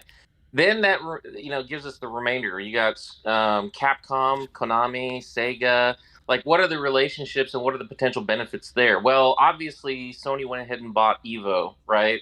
So Street Fighter 6, for example, if it became all of a sudden an exclusive again on the PlayStation platform, I mean, that's a pretty big deal, right? Like, because there's the entire competitive fighting game market is a Japanese deal. There's not any, you know, people want to say Killer Instinct all they want, but it's just not the same, okay? I don't care what anybody says, it's not the same. So ultimately, it's like, you know, they may have some really good stuff come out with Capcom. I threw this, and several other people have kind of thrown this screwball out there too, is what happens if Nintendo and Sony mend fences and decide to get back together again? You know what I'm saying? They see this as a big enough threat where they're like, you know, let our powers combine, and then all of a sudden they're Captain Planet. Because it's like, if they do that, just was about to say that. you know, if Microsoft buy one more big publisher, hey, that might be on the table.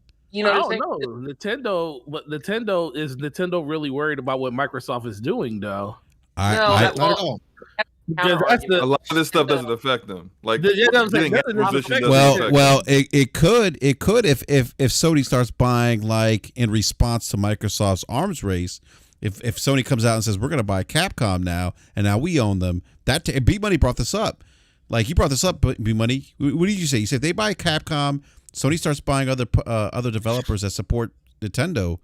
Now Nintendo's like losing. They're losing. Now Nintendo's looking up like, yo, what the fuck is going on? If Sony starts buying the Capcoms and the Square Enixes, that's Monster Hunter. That is, Monster Hunter is big on Switch. Yeah, Monster Hunter, Bravely Default, and everything like that. Yeah. Yep. Yeah. And then they're gonna look up and say, yo, hold on. I mean, now you eating from us. Yeah, I mean, so you taking the food off our plate. So there, like I said before, Microsoft made the acquisition of Bethesda, and they were going around making acquisitions. That all this does is consolidate the industry, and this is just a trickle down. Microsoft started it. Sony jumped in, started buying studios. You know what I mean? At the end of the day, if you start buying up everything, ain't gonna be nothing left. You know what I mean? It's Well, gonna be a actually, whole bunch of studios of companies that people don't really talk about or don't, hold in the same light as these other big companies. You know what I mean? And you gotta hope that those companies make, games good enough to rise to the top. Otherwise, you know what I mean, all that other shit goes to the wayside. Like all the AA games and stuff like that come out every year that, there's a few gems here and there that people talk about. All them other games nobody cares about. Who's talking about them? Who's playing them games? Right. yeah, but it's the net worth of those games, and just because it's not in our market doesn't mean that there's not a market for it, right? Like, so for when you look at Embracer and when you look at Tencent, they own a lot of IPs and stuff. Oh, you mean Gearbox now? Because remember, Gearbox somehow assimilated Embracer, even though Embracer bought them. But yeah, I know what you mean. Go ahead. My bad, bro. It's like there's a whole bunch of like weird kind of going on with stuff, and there's a lot of games that are in the Asian market that we just don't have access to, and so it's like there's huge swaths of people that play games that we don't even know exist. And so ultimately, it's you have to look at their revenue and the profit they derive from that revenue. And so, Tencent and all that kind of stuff. I mean, they're legit. The thing is that there's no doubt in my mind that the whole entire consolidation of the market was bound to happen. I mean, even Hollywood has done that. Look at what Disney's done, right? They went and bought Marvel. They went and bought 20th Century Fox. They got all the Marvel stuff. They got all the Star Wars stuff because they're trying to create a brand portfolio that reflects the type of content they like to put out. So that's exactly what Microsoft is doing. If Disney can get away with it, I don't see how there's going to be ever any problem with Microsoft getting away with it. The only other big piece out there that really needs to be somebody scrambling over is Take-Two. If Take-Two got bought by Microsoft, game over. There is no coming back from that. Because if all of a sudden you got GTA 6 or 7 or whatever it is by the time that deal happens as an Xbox exclusive or PC exclusive, then at that point it's like Sony's really going to be, they're going to be like Nintendo. They can only rely on their first party titles at that point. Now, that being said, their first party titles are phenomenal. And Nintendo obviously knows how to make that work for them because that's what they sell. They'll sell 40, 50 million copies of a Mario game. There's not any other software out there that even comes close, right? So, it's not that it can't be done, but there's a, big possibility that Sony will lose its prominence and become more of a niche boutique type of, gaming platform. Yeah, luxury product. I have a thought. I have a suggestion. A thought. I'll throw it out there. See what you guys think about it.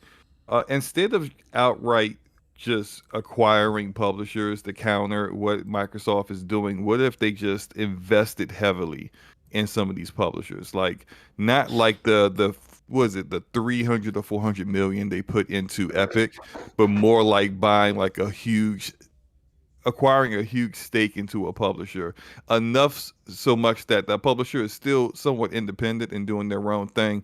But if Microsoft tried to come in and actually acquire that publisher, they have enough of a percentage in that publisher to counter and make sure that like the board of that publisher isn't agreeing to an acquisition. It's like, We don't know do you think that's a anything possibility? about any of that stuff, man. Like that's like so like beyond the scope of what we're even thinking about. Then Well, it's not how it works. The board of those companies would also have to allow that too, because then they would also, to get enough percentage to where they would have like a say. It would almost be like a hostile takeover. Look at Epic, right? Epic, they own 2.5% of Epic. Well, Tencent owns 40% of Epic. So you think Epic is going to ever do anything that Sony says in relation to, like, if it came down to it? It's going to happen because they're a very minority shareholder. They don't have enough voting ability or any other kind of influence that can make a difference. Not at the dollar amount that you're talking you're talking about. They would have to come in really, really heavy in order to do that. Yeah. So like instead of Epic, is clearly you're not going to get really probably enough shares for it to even make any kind of influence in Epic. But say we mentioned Take-Two. I don't know what what. But you would have to probably come in at half of what the company's worth to do something like that. And at that point, why not just buy them? Yeah, I mean, that's what I mean. Like, that's basically what happens when you have a majority ownership stake. That's how you end up owning the company, because now you're the. Yeah, it's like. Go ahead. To take that on, because otherwise they just look at a hostile takeover, and they'll get enough people to buy out those shares. Same thing that happened with Ubisoft. Yeah. Yep. Sure did. Yeah. Well, almost happened with Ubisoft, because what was the name of that company that was trying to do a hostile takeover of Ubisoft? They were trying to buy it was Vivendi. Vivendi. Vivendi was The French company. Yep. Yeah. But So go ahead, Doc. Microsoft already has EA on their Game Pass service. They now, in the very short few, about to have Ubisoft. Ubisoft will be on there. Now they have Activision on there. I'm like, bro, come on. It's like, in terms of a subscription service, if I was a casual, that's the service I would subscribe to. I'd spend $15 a month and I'd never buy another game. That's what I would do. And I would have a digital only Xbox, whatever. That thing gonna be $25 by the end of next year. Shit, with that value though, bro, it's worth it. $25. Can you imagine like having all of those games? Because how much would you pay per title if you were gonna buy Diablo, Call of Duty, Assassin's Creed? If you just I agree.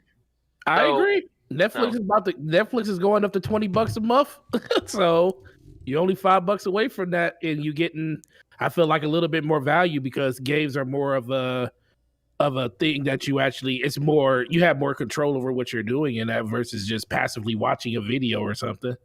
Mm-hmm. You know what it'll end up happening is you'll have the shooter pass, so you can play all the shooters, or the sports pass to play all the sports games, or to get the RPG pass to play the role-playing games. I guarantee you that at some point Game Pass will have different packages in it. Hey Doc, it's funny you mentioned that. That was actually I have heard that was supposed to happen. Like there's supposed to be different tiers to it.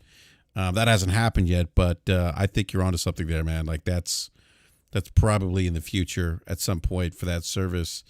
So do you guys think? Okay, so you guys think Sony makes an acquisition then? Because I feel like it's probably what they need to do. I mean, I look, obviously, like in Corona, you mentioned this on this podcast before. Like Sony, from a global perspective, is huge, right? Much bigger than Microsoft, or much bigger than Xbox, right? From a global standpoint, Sony's just massive, right? But the PlayStation brand is just massive. Yeah. So do they go out and buy a Capcom then? Do they go out and buy a Square Enix? Is that the next play for them? Do they have to do this? Or do they just stand put and say, you know what, guys, we're still going to focus making on quality games. We're going to put out because look, I mean, they're still going to have a great 2022. We've got Horizon Forbidden West coming out. God of War's coming out this year. Gran Turismo 7's coming out. They have some other games that are exclusive, like Sifu, that are, smaller in scope. They have a good lineup. And, we saw them, they're bringing back KOTOR, as an exclusive. They got Wolverine as an exclusive. They got, they got some kind of partnership with Marvel. Something's going on there. So they got that. At the end of the day, this thing's always been about games. Like this industry's always been about content. Like people have been predicting the death of Nintendo for 20 years now, right? They don't have an online infrastructure. They don't have party chat. They don't have, they don't have a disc player. They're not connected to the internet. Meanwhile, the Switch is doing what? Selling gangbusters right now. You know why? What'd you say, B? Go ahead. I just said Nintendo smacking people in the face. But why is that? B? Because kids are born every day. Yeah. Not only that, it's because they make great content. They make great games. No, honestly, it's why the Steam Deck sold out in like 5 minutes, and why I bought a Steam Deck. Yeah, I same. Yeah, that's you. Yeah, like I bought a Steam Deck. I was like, I'm getting one of these fucking things because I work from home and I don't want to sit at my desk anymore. I get off work. Right. That's why I got one too. I mean, if I can play everything I have on PC, or the majority of what I have on PC, or with a mobile device, then I'm gonna do that. Yeah, and I can play Nintendo games with it too. But yeah, right. But the point though, the content's always been king. So that's what I'm saying. Like, Does Sony just stay put and say, you know what, we're going to focus on bringing great content, and we're going to let our content do they can do both. They can do both. both. They don't have to just choose one or the other. They can still continue to make great content and also acquire a publisher. I do think they probably will acquire Square Enix. That's my theory. I think they're going to get Square Enix. I'm still like, no one can answer why Final Fantasy VII Remake is still now on Xbox, even though the time exclusive period has been up for almost a year. Like, why is that still not happened? Almost every game that Square Enix announces, and especially the ones that are made from their Japanese side of their developers, is always a timed exclusive for PlayStation at this point. Like, they're already in bed. If you feel like, if they have any concern that Microsoft might try to scoop that up, they should probably just go ahead. I think that's the main reason why a lot of people are probably saying that they probably don't have to, because they already have that partnership where pretty much everything that they announce is already coming. But it's Slow-Mo's point is, it's about preservation at this point. Just because you have that there doesn't mean it's always going to be there. And the only way you know it's going to be there is if you just go out and say, all right, what is it going to take for to actually bring you into the fold? Because I said this on Slow-Mo stream earlier today, and it was mostly just due because we were talking about why they needed to do something like this. Because as much as we say that, as much as people talk about not Nintendo, Sony, and how their gamers are super loyal to that platform, there is no loyaler customer than the Nintendo one, and that's why they can sell 50 million copies of one game. Because they sell their system, even though it does have third-party games like Monster Hunter and stuff on it like that is supported by other publishers and stuff. People buy Nintendo product, their system for Nintendo games. PlayStation, on the other hand, yes, PlayStation has amazing game. God of War is one of my favorite games ever. But PlayStation is one of those systems that a lot of people gravitate to, not just for those first-party games. There's people that never play those first-party games, and they just play Madden, NBA, Call of Duty, and games like that on it. And the moment that those games stop, they just disappear off that platform, that's the moment that all those people leave that platform. So there will always be people that want to be on it, but they have to preserve as much as they possibly can to keep the variety when it comes to the people that come to that platform. Because if they lose that, then in my opinion, I feel like they're worse off than Nintendo, because Nintendo at least built up their platform to be, resistant to the fact that we don't have really a lot of third party. It's all first party that support us, and our customers know that, and that's why they still thrive the way they do. Yeah, let me ask you guys a question. Do you think with Spartacus coming now, do you think Sony, because Phil Spencer said this, he may have foreshadowed the acquisition of the Activision or the acquisition of Activision, but he said, I feel like Sony's gonna do a Game Pass like service. They're gonna put their games day and date. Does this kind of force Sony's hand to do that now? No. No, I don't think it forces them yet. For right now, no. I think PlayStation is going to stay firm with, again, not trying to undermine the brand by releasing day and date. It's just for right now. It's working for us to sell the games. Now, get back to me in 5 years and see how that changes. But right now we're still about selling the games and making sure that the integrity of our IPs are, we sell millions. That also means that there are millions of engagement at the same time instead of just engagement. So. Mm-hmm. Yeah, but isn't that the whole entire point, though? The narrative is changing. Like, the business model is changing. We're moving away from direct ownership, quote unquote, engagement, and like getting into the whole entire what's the subscriber engagement? Like, that's the thing that is making the difference. The volume, people that. You're absolutely right. I do. It is changing, and I do believe, and good on Microsoft for forcing, and they're Microsoft is finally doing what they used to do back in the original Xbox and 360 days. They're disrupting the industry. Something that they didn't do with Xbox One and the beginning part of this generation, and they're finally changing the industry, forcing change in the industry. So it'll be very interesting to see what happens. And you're right, it is happening probably a lot quicker than Sony wants it to, but I think we're going to hold on to it for a while, so as long as we can. Can I put a blasphemous concept out there just to kind of see what the panel thinks? What happens if, Microsoft continues down this path? And eventually it's just, Sony and its own studios, and that's pretty much it. And then there's Microsoft.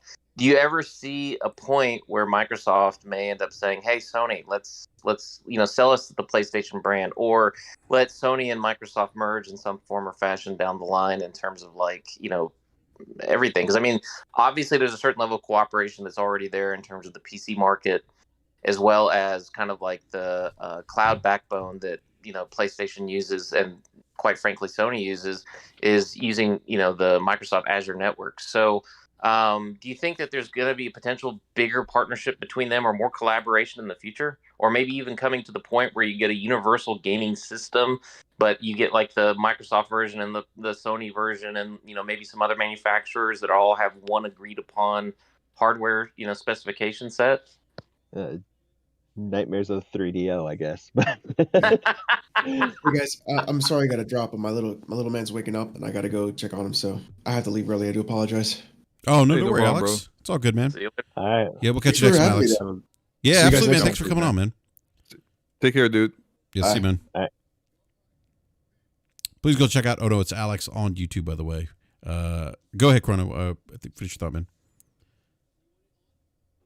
Oh no, that was Doc who was. Oh, Doc, talking. I'm sorry. Well, it was just Doc, about go the, ahead, man. he commented about 3DO and like Panasonic and like Philips and all those guys kind of like, had like their own, deal as like one consumer electronic device with their own kind of bells and whistles. And then it was like, games that were all trash for the most part, except for things, But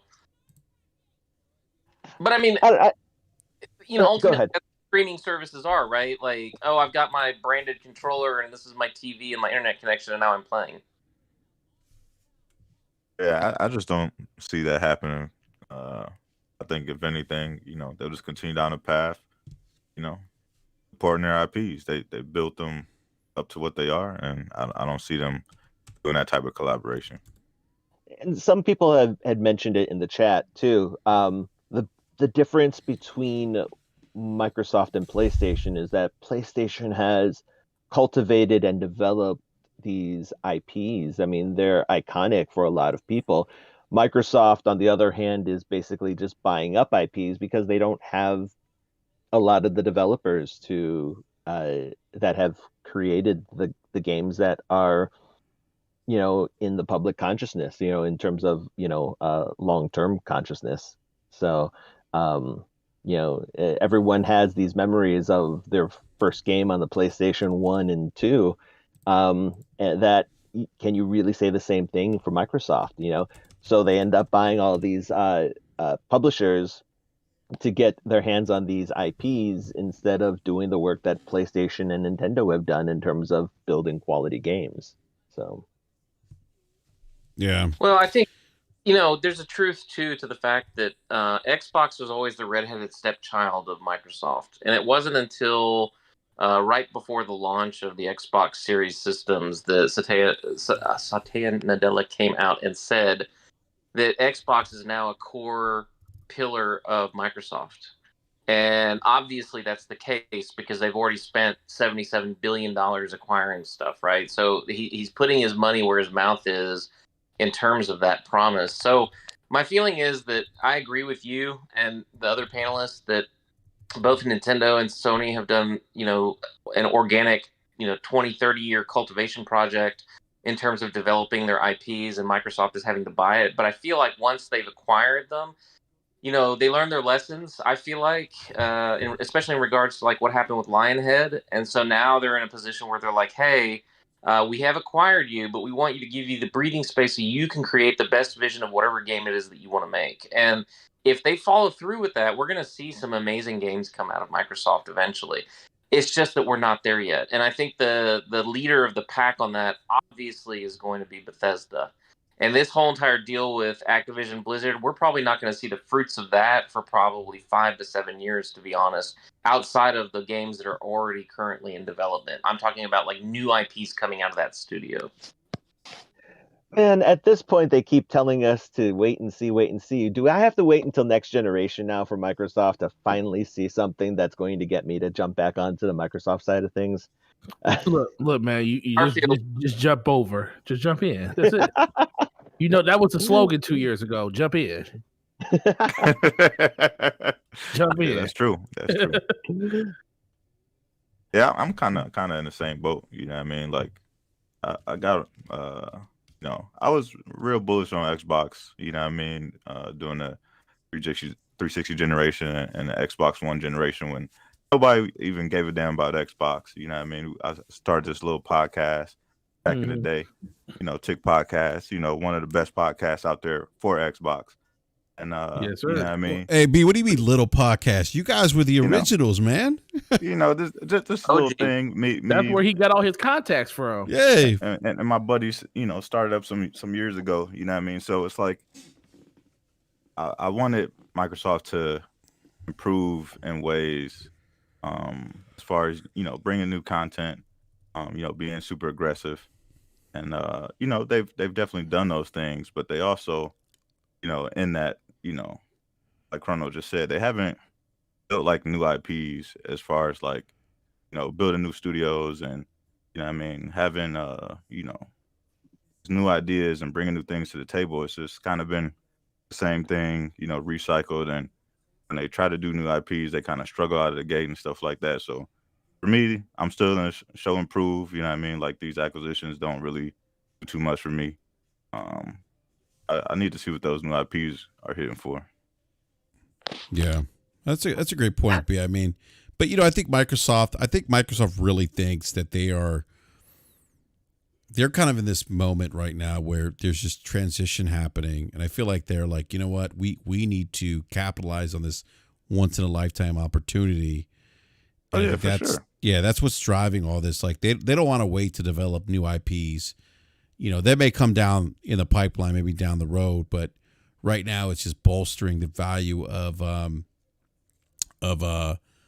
Game Pass, which they've done. I mean, like they have.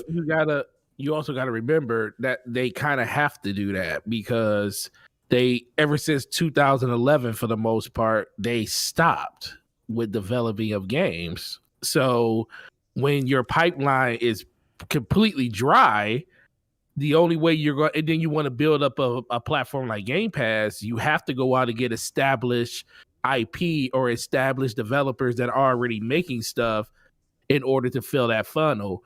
Now, over time, you'll get more and more stuff because, you know, they'll keep making games and then you'll get original IPs and stuff that way just by osmosis. But in general, people are very impatient right now with Xbox because it's been so long since they had those type of hits that hasn't been Halo, Gears, or Forza. You know, they're looking for other things.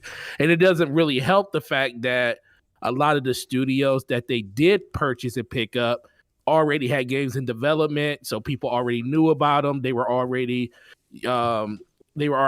put on other platforms, like, you know, Ghost of Tsushima, whatever. I forget the ones that Tokyo Ghostwire did. Tokyo Ghostwire and Evil Within. All those type of games. All those games were already committed somewhere else. So now we have to wait an entire almost half a generation before those studios could come back around and bring other games out again. So that was kind of the downside to it. We're still waiting on games like what's Kaposha's next game. We're still waiting on what the initiative and stuff is doing. So the games are coming. It's just that people are just super impatient with Xbox because they've been waiting for so long. And that's Microsoft's doing. But we're going to get the games. We just got to, like Croto said, we just got to, I guess, buy our time. But the thing they're doing is they're purchasing publishers and developers that have stuff coming in like the next year, 2 years. They're doing that now because they know they don't have anything for the next year coming from their first party. So they have to fill that funnel somehow. And that's what they're doing with all these acquisitions. Facts. That's 100% accurate take. I think that's exactly correct. You know, this all ties back into their Game Pass. I couldn't have said it better myself, because ultimately, you know, a lot of these games that they promised us we're not going to get for a while. I think Starfield's going to be the first one where everybody.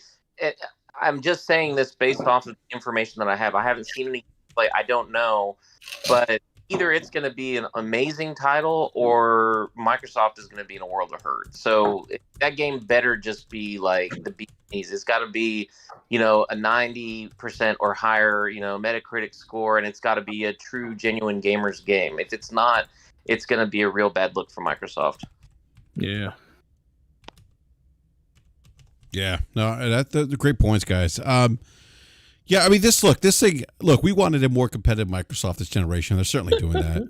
And yeah, and this thing, I would tell you, this is going to be an interesting generation. Look, I'm excited. Competition's good.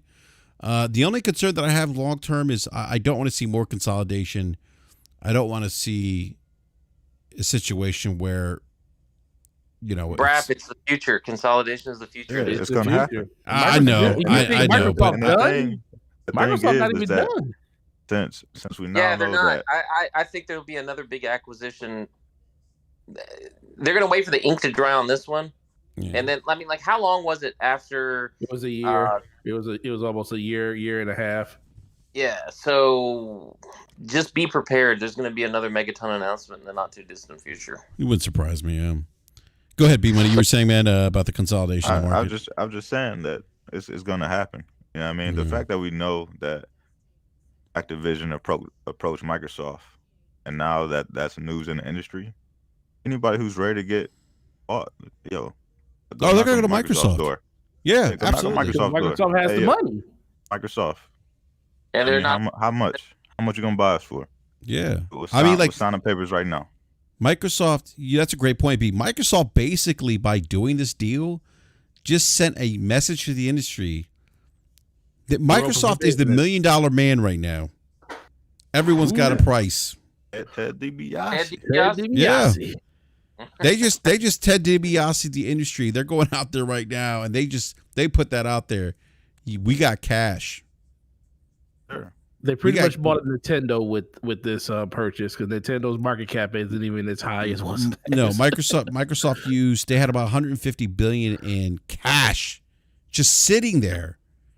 And you know they're going to want to spend more money because of inflation, things like that. They don't want to lose that. That's the main reason why they do it, because they don't want money. They don't want money sitting in. They don't want to burn money. Yeah, they don't want to lose that money. Yeah. So they're going to go out. So I agree with you guys. They're not done buying, and you know, I say, you know, my concerns is consolidation. I don't want, you know, like 2 or 3 companies controlling everything, but maybe that happens, and hopefully that doesn't hurt, you know, creativity and game development, and hopefully that doesn't hurt us as consumers.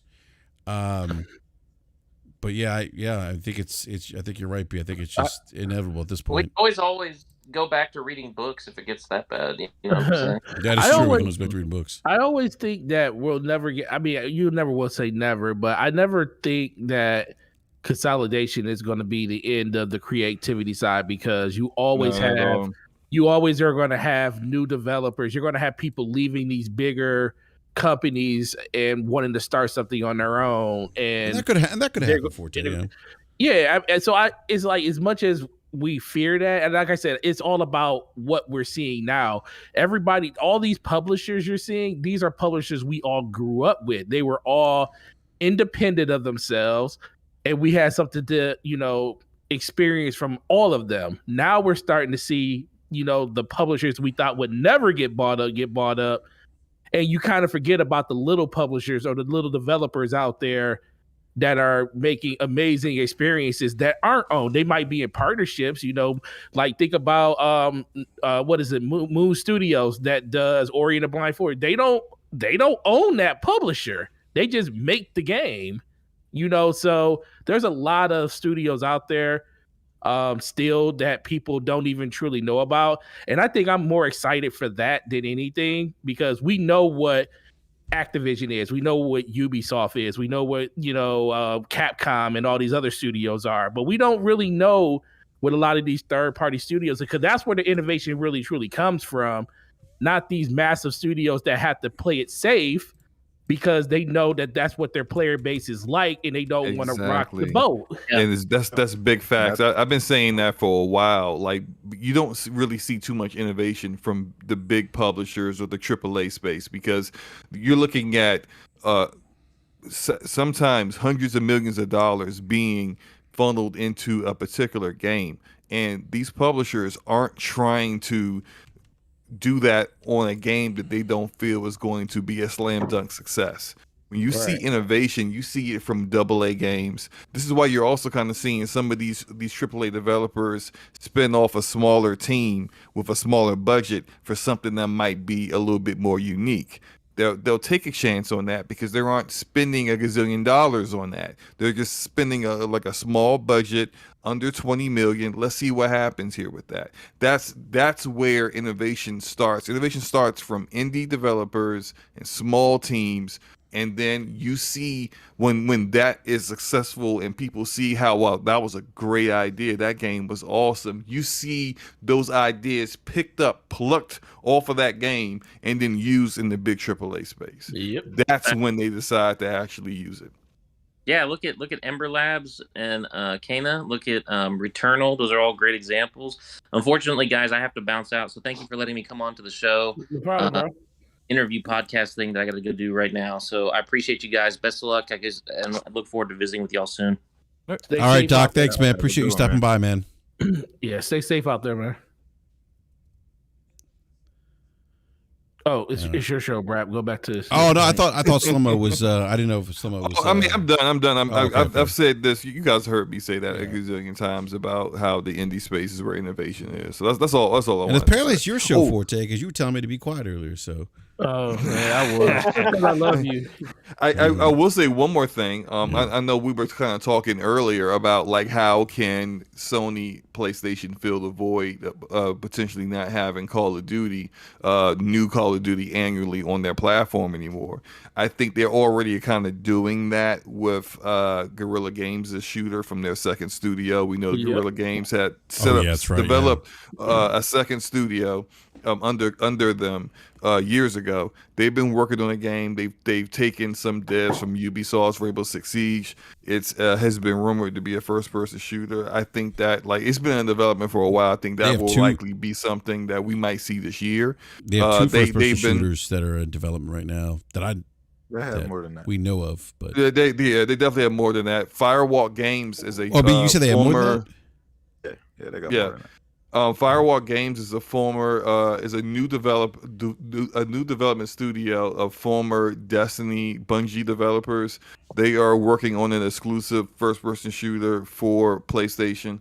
And look, and even to fill that void, you got either like small, innovative development studios like 1047 Games. Like they could Splitgate came on the scene and surprised a lot of people. The reason why it didn't really have a lot of staying power is that you got a team of less than 30 people making this game. Right. They can't compete with, big, huge other teams where they got more developers just working on one aspect of their game than they have in their entire studio. But what if Sony sees the potential in that and says, well, we got a void to fill? Splitgate could be that, and then actually, acquire them and really put a lot of effort into making sure that they can turn Splitgate into something that's much greater than what it currently is. Yeah. Like they have those opportunities. Slomo. The other thing too is, I mean, they're making some significant investments in Asia with the China Hero Project. Mm-hmm. So they are. Yeah, they are, and that's the thing. Like while something like the China Hero Project or maybe some of the things that Slomo mentioned aren't as maybe newsworthy as Activision for obvious reasons, they still are investing in games, in content. So that they are. But the thing is that they need to invest heavily in multiplayer games. Oh, I agree. And it's something that, when John Layden was there, he was kind of like, oh, but we don't tell our developers, what kind of games to make, we're good at making these single player games, and that's the kind of games our devs need to make. But what that did was put their ass in the hole, because most of their games don't have microtransactions. So That's when true. their game comes out, it's $60 off rip, and 6 months down the line, the game is $20. And after that, it's given away on PlayStation Plus. You know what I mean? So it's like they don't And the have PC port's coming. right. You know The what I PC mean? They port's don't coming, right, have yeah. like that additional revenue. You know what I mean? To kind of keep great those games point. afloat. You know what I mean? So It's a great point, Bill. their big investment in multiplayer games this generation, which we'll see in the next couple of years. I mean, it'll put them in a better position going into next gen. So they have to do that. Yeah, go ahead, Chrono. But the hard part is especially with that mentality. I mean, like as the gamer community hates that stuff, but also, begrudgingly accepts it. And I don't know. It scares me for the day that PlayStation decides that they're going to invest heavily on DLC and microtransactions as a source of revenue. That'd be disappointing. But Chrono, you gotta look at it. How many I first-party know games the reality of it. Yeah. PlayStation release in a year? 3 maybe. You know what I mean? So it's like, all right. Then you start looking on the other side of the fence where Microsoft is like, all right, well we're releasing a big game every quarter, and we just added Activision, and I mean Call of Duty, that was all year long. So people are gonna be playing that game all year long, putting microtransactions in our pocket. You know what I mean? Yeah, So it's making like, money hand over fist on that. Yeah. exactly. So they gotta wisen up. You know what I mean? They're number one without having any games with microtransactions and gaming revenue. But what if they did?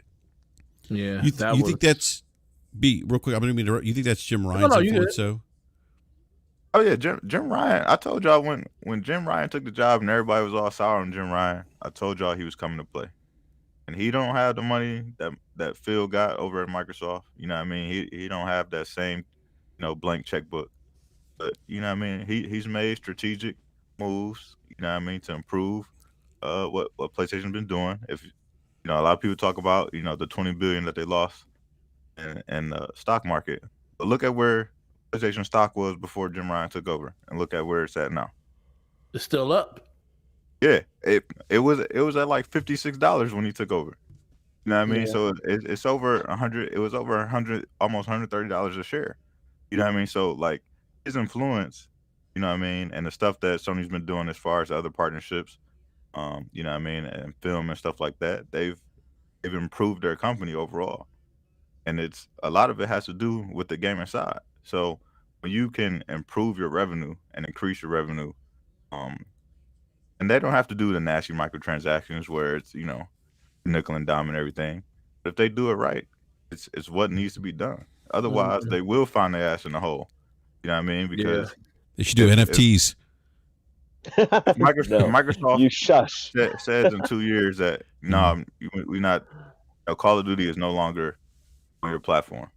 Yeah, I mean, you can get the Warzone or whatever, but the annualized Call of Duty, they ain't there no more. You ain't getting Diablo, you ain't getting Overwatch, you ain't getting nothing from us. You know what I mean? So only gotta look at themselves in the mirror and be like, yo, what the hell we gonna do? They gotta eat. It forces their hand. Yeah, absolutely. Yeah. If 70% of the player base was on your platform and now that game is no longer on your platform, what are you gonna do? How you replace that? Yeah, and that is the big question now, isn't it? That's a big. But I think the thing we also don't know what Sony, because Sony plays things so close to the chest. We don't know what they have planned either, and this may force their hand sooner than they probably like. I mean, this may have them be a little more aggressive, but this may. But look, I mean, like B brings up a great point. Like their first party multiplayer. I mean, this might light a fire under their ass to get to. I mean, we know that they have those games in development, but like B said, this might light a fire under their ass to really kind of do the things that he's talking about to generate different revenue, because they're going to have to at some point. I mean, look at you met your Chrono, like Call of Duty. They were getting 30% of off digital sales of Call of Duty. They were getting 30% of that, right? That's potentially gone now. So, yeah, I don't know. Our Go ahead. PlayStation's future lies in twisted metal. 30%, Oh no, it doesn't. 70% of a game that sells like 40 million, 50 million copies a year. That's a lot of money. It's a lot of money. That's Yeah, a lot of money. Yeah, it is. Yeah, it's a lot of money. You know what I mean? You take that off the table, you know what I mean? That dinner ain't looking too good. Yep.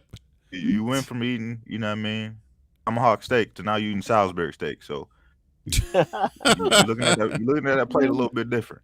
You're looking at like number 1 and number 2 annually on that of annual sales on your platform last year. Yeah, that's 1 and 2. Last year's game and the year before's game, which is crazy that the year before's game it's still selling like that on your platform. Oh man, it is crazy. Just put it this way: I bought when the stock for Microsoft dropped because all tech trade stocks dropped yesterday. I bought a couple of shares of Microsoft and I bought some PlayStation, some Sony stock. There you go, man. There you go. You should Buy Sony because this is the funny thing. Sony, yeah, they dipped. Like you said, they were like 136. They're right now they're 110. They dropped to like 102 when the news hit. That stock's gonna bounce back. No doubt. Sony gonna be all right. Forte, are you gonna be my new boss? Is that what that means? Oh no, I ain't gonna be. I ain't invest that much money. I just did enough that I was it was one of those fortunate weeks where you get those 3 paychecks in 1 month and you got an extra one. Okay, I understand that one. Yeah, it was one of those. So I was like, oh yeah, this happened perfectly. Let's go. Yeah. Well, I'm gonna give Chrono. I'm gonna give you the last word here. No pun. Yeah. Before we go. Yeah, go ahead, B. We were talking about possible acquisitions. That was my question to him. But go ahead, man. Of who, Sony could go after. So, there's 2. Which ones do you guys think? Like, is it out of just Square Enix, Sega, Capcom, or are we looking at a bigger picture than that? I'm thinking definitely Square Enix.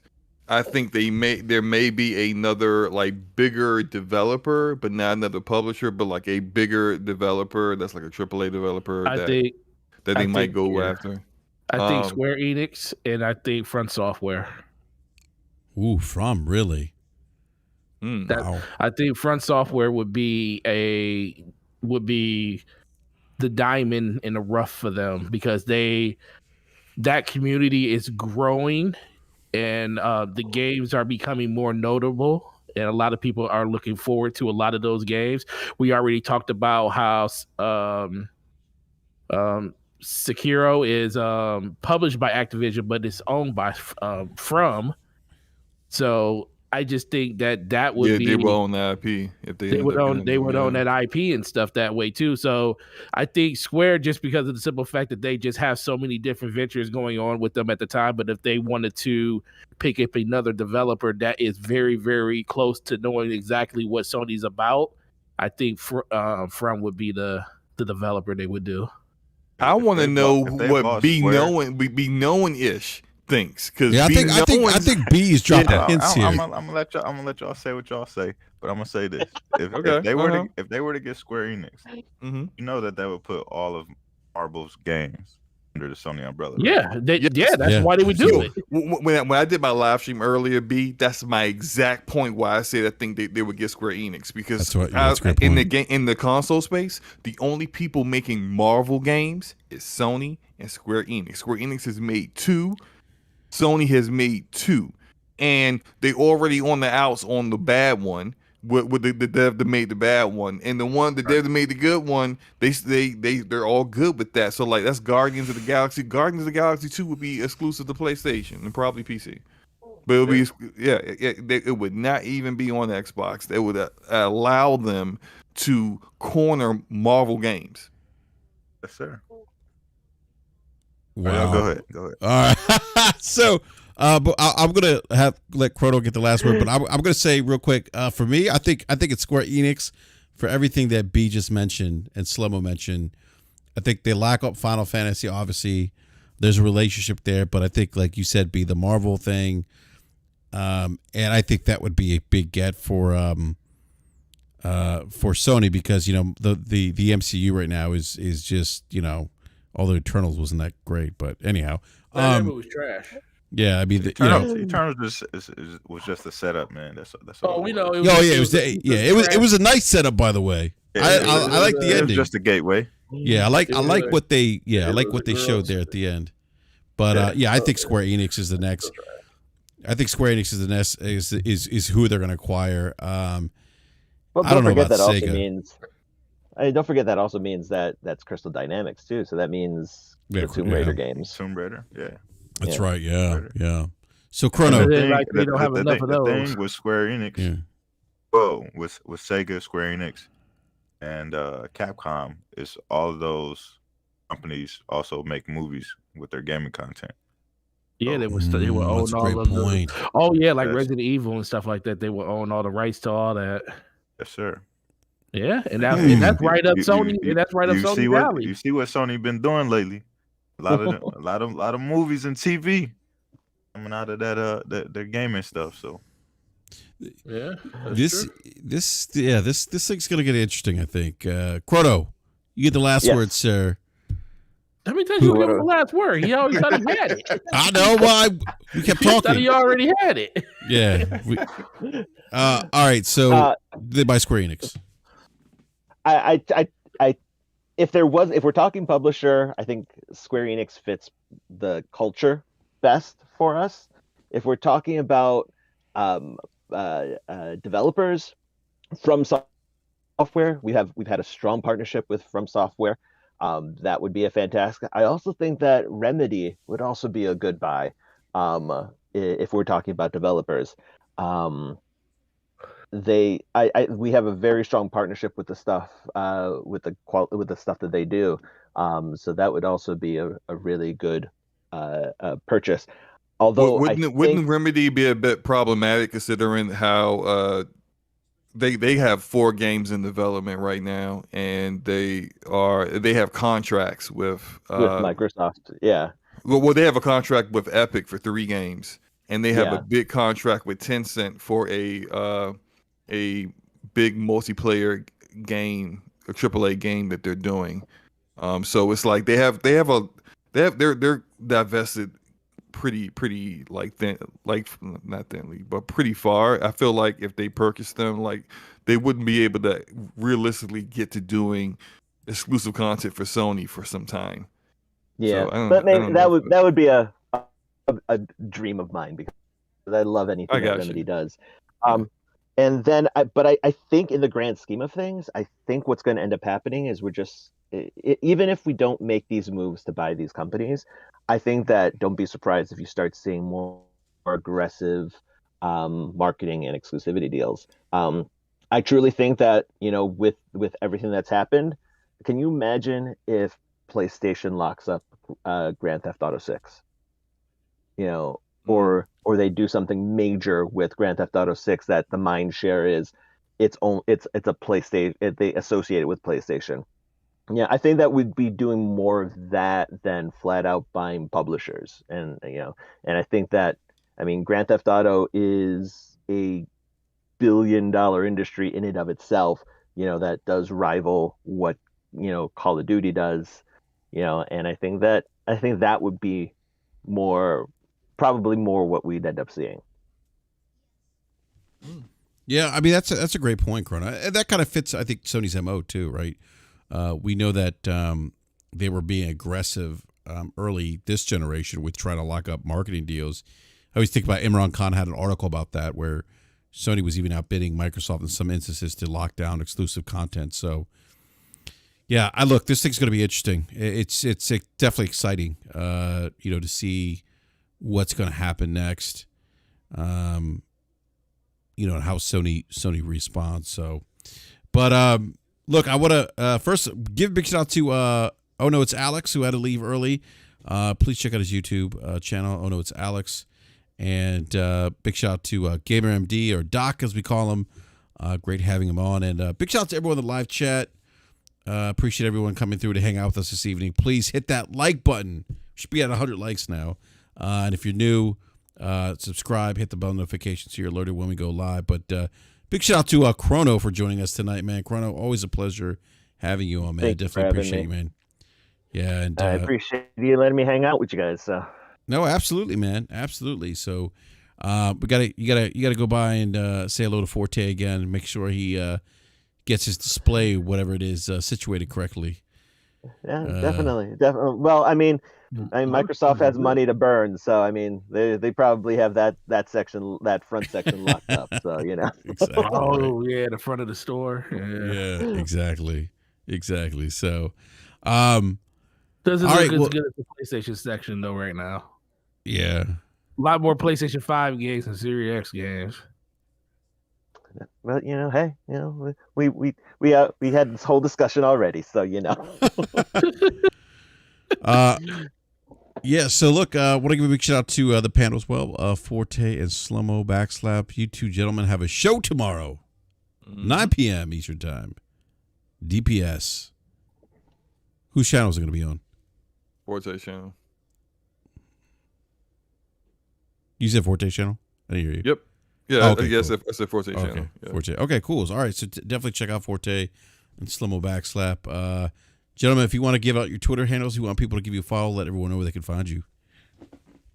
You can find me at the same name, Slow-Mo Backslap, on everything. That's YouTube, Twitch, and Twitter. I did want to say one more thing about Square Enix.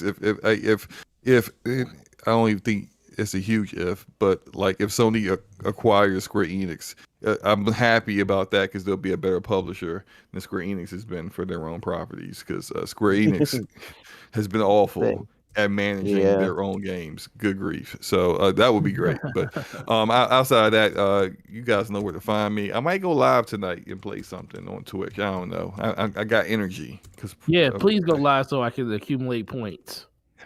Maybe not now. Anyway, nah, I changed my mind. No, seriously, I still might go live, but yeah, go live. Yeah, I gotta get some out. points. So we want you to play more Souls games, man. Definitely about to go to sleep. Yeah, no doubt. All right. Yeah. Go ahead, yeah. Forte. Yeah, you can follow. Oh, yeah, definitely. Great show. Chrono's always great to be here with you. Shout out to the guests. We had Alex and Gamer MD, to the homies, and my man B Money up there. Miss him too.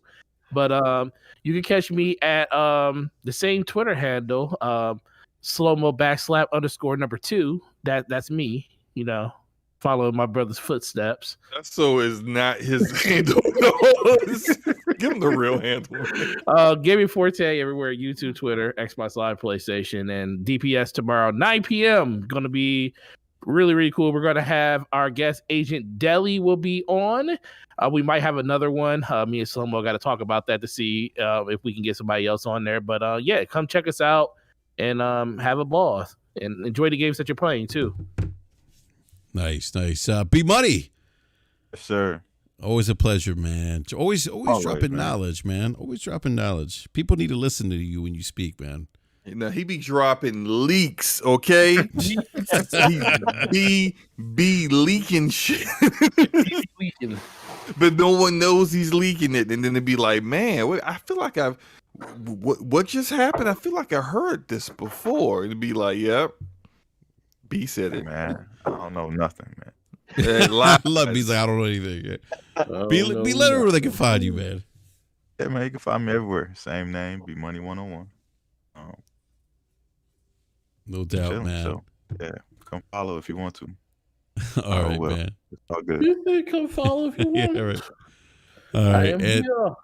All right. Well, everyone, thank you again for hanging out with us tonight. We are out. Enjoy the rest of the week. Enjoy playing some video games. And we'll catch you guys and gals next Wednesday at 9 p.m. Eastern Time. We're out. Peace.